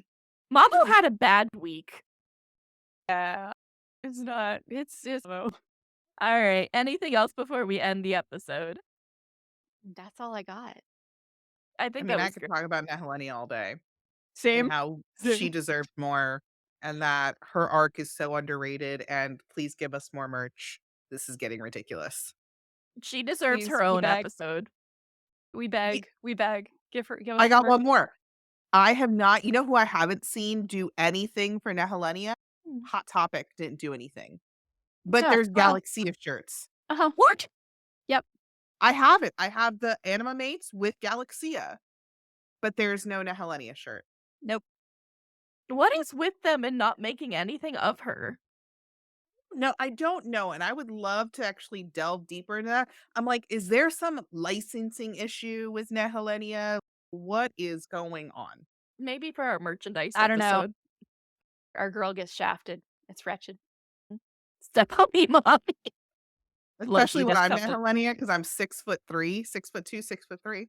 With their shoes. Yep. Yep. Mhm. Oh my gosh. All right. I think Are you ready to take us out? I know we ran a little over, but this is a very passionate thing. Aurelia and I could talk everything Nehelenia for days. So thank you. This brings us to the end of the show. Thank you for joining us for the mid-season finale, episode 14 of season 2, Before the Stars Aligned at Dark Queen's Return. Again, thank you, Aurelia, for being here and joining us in our Mooning Mayhem. Go ahead and plug yourself. Oh, sure. So you can find me on a couple of different socials. If you Oops. go on Instagram, I am at Relia Lacadamon. So that's you'll probably just want to look that one up on Thank socials and on data for the episode. because I could spell it out for you, but it wouldn't be very valuable. And then you can find me on Twitter and there you will mostly find me posting Hades fan art because I do also draw. That's a thing that I do. But sometimes you will also find me posting cosplay pictures as well. Those are the two main socials that I can be found. Or if you want to find me at a convention, I do go to a lot of East Coast conventions. I will typically be either hosting or attending the Sailor Moon meetups there. Thank you so much for having me. I had a great time on this episode talking about in the best arc. Yes, you host some of the best meetups, and there has been comments that if you aren't hosting, you and Monica are not hosting the events, it's not a Sailor Moon meetup. I think for Katsu and Oda, Uh-huh. a lot of people will like people get a little upset when other people are like, "We're gonna do a Sailor Moon meetup," and they're like, "You're not the Sailor Moon meetup." You're fantastic. Your cosplays are fantastic. I'm gonna try and see you at Oda, so I'm very excited. Please do. Yes. Well, Michi will be coming to our room, so Yes. definitely join Michi on coming over Sure. if you're Absolutely. not busy. And then come to our meetup on Saturday. I work. No. Yeah, Alright, everyone I'll who's be working. listening, if this episode is come to our meetup on Saturday. They'll know about it just if they're here on Mhm, watching the mhm. Twitch. So Um, true. as always, our fellow minis, make sure you follow us on all of our socials. You can find those in our link tree in our description. And don't forget, we are going on a short hiatus. This is our mid-season finale. You can keep up on our socials to see when the show will be coming back. As from this point, it'll be select Saturdays from 7 to 10 on Twitch. The reason why we are doing this, we realized as we were doing the show and doing it every single week, we were like, what were we thinking? It was a very big burnout for not just myself, but for Michi. And we also felt that we don't want to burn our topics out. As my wife said, I worked hard for this break. These bitches can't be stopped. I had to. Which literally Loki did. We want to make it so we're going to be deciding actually at Otakon. We're going to be trying to figure out a better schedule for us, whether it be a podcast once or twice a month. We're gonna figure something out. And like I said, please follow all the socials because we'll be posting there. And even during the break, I will try to give Michi my Mooney news essentially. So you guys can, if you don't keep up with the Japan side of Sailor Moon, we'll post that on our socials. Michi is planning on doing during our break, doing just fun game episodes and stuff like that. Whatever Michi wants to stream, you'll see me in chat. Yes. Or if I happen to be streaming, I would possibly, if there's a game that Michi and I can play, we can co-stream it. Yeah. I will actually be heading back into my streaming schedule. My socials are, you One can second. find me at Celine_Laufeyson here on Twitch. I'm going to be trying to get back up to my Saturday schedule because I was streaming at least once a week on Saturday during the afternoon. So I'm going to try and get back into that. Maybe add some Mooney news there. You guys can see I try to keep up with everything over here. You can also find me on Instagram. My cosplay account is Catarata. I have not cosplayed in a while, but that's where you can see my Nehelenia cosplay that we keep talking about, my Princess Serenity. I'm hoping by next year that I come back to the cosplay community. However, if you can see the other social we have on there, Twitch Crafts, and crafts is spelled without the A. My wife and I have a small business, and we will actually be trying to attend cons as an artist alley table. So I will try to get back on a cosplay, but if we start actually booking these artist tables, which we actually got Galaxy Con of next year, which is in Richmond, we actually got an artist table. Me coming back to cosplay would literally be for photo shoot. So I booked you for Um, photo shoots in between. yeah, like it would be for photo shoots. And we also, I didn't realize you had the Etsy on there. Of That is course. our Etsy. We do have Sailor Moon stuff. We haven't posted it yet, but like my wife has a sticker and I have pop sockets that are actually the brooches. So Yeah. That's Yay. me, and that's just a little heads up before we go into mid-break so you guys have some more info. Go ahead, Michi, it's your turn. Okay, and as always, I have been your host, Michi. You can find my socials at MEW21, mostly underscore cosplay for Eternal Mooncast. You can find the first season of our show wherever you listen to podcasts and on YouTube. I'm also working on lightly edited versions of our episodes that will now start going out Moony Monday after the show. And the time to be determined, but I got the feedback on Instagram that you guys would like the lightly edited version going out on Monday for Mooney Monday. So we will have that happening. So this should be out the following Monday. If you are going to Otakon, definitely go to the Sailor Moon meetup. Yeah. And then, yes. And then just to tell you guys a little bit about the show. So the new it's gonna be, like, fun and games, it's something to do it'll be Twitch exclusive, it's not the podcast, it's different from the podcast, but it's gonna still be on the Eternal Mooncast channel, and I'm very Okay. excited that Relia will be joining me as one of the game show people, and we're very excited to start it, and it'll be July so that you guys have content in July. It'll be July 22nd our normal time, 7 to 10 on a Saturday. So, July 22nd, mark your calendars for the first one of the here is I'll show the let's see, can I show the graphic real quick? I don't know if I can. Oh, it's so good. It's so good. I worked hard. Oh, I can't because of the cameras, but you guys will see it I was next gonna say, time. turn her asses off. Oh, okay, so I'll turn this off real quick so you guys can see it. I was gonna say, turn us off. That's very cute. Thanks. So be sure to tune So in. that's us. That'll be Mm. us, and we're excited, and it's just gonna Is be Monica gonna be on it? yeah, Yeah. Monica's also Yep. gonna be on Okay, 'cause I stage. saw Monica's name and I'm like, Monica Henrelia. I was like, Yep. okay. Yeah, Yep. Monica and Relia. Monica, if you've listened to or watched the Galaxia episode, then you will be familiar with Monica, and Monica will be coming back, and we are just gonna do crazy game night and have tons of fun together. Yeah, it's Mhm. gonna be casual, it's gonna be fun, so feel free to tune in. That'll be your content for July.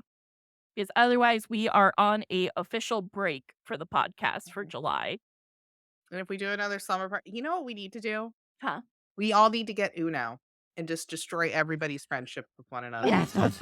Let's do Uno. Oh, I'm here for it. I'm here for it. We just have to figure out a way to theme that like Sailor Moon so that it's on brand. That's true. We'll You play. put on a Sailor Moon shirt True. and just play Uno in character. Play Uno in character. Oh my god, yes. Oh, and Loki gave another great idea, cosplay Jackbox. Yes. I will do that. Alright, Good and job. then wait, I lost my place. Oh no, sorry. 1 second. This part is I'm getting looking at edited your out. place. All right, guys, as always, we appreciate any likes, comments, follows, subscribes, or however you would like to support our show in your own way. As a quick reminder, these have just been our personal opinions, and we celebrate and we're all respectful Mooney opinions here. We are working hard on the show to be a place for the Moonies to come together and discuss their theories and love and passion for Sailor Moon. Sailor Moon. Remember, as Sailor Neptune once said, I may not be. Wait, that's not what Neptune. What's that this? Quote. I was trying to. Okay, someone give me a Nehelenia quote. Oh god, I don't know. I Remember, can't as say the Sailor Neptune phone. once said, Haruka, you need to lay off the sweets. Okay, yeah, you know what? We're going with that. We're going with that. So Hanukkah, you need to, and then Hanukkah, of course. We only listen to that talk in bed. All right. Good night, everybody. Good night.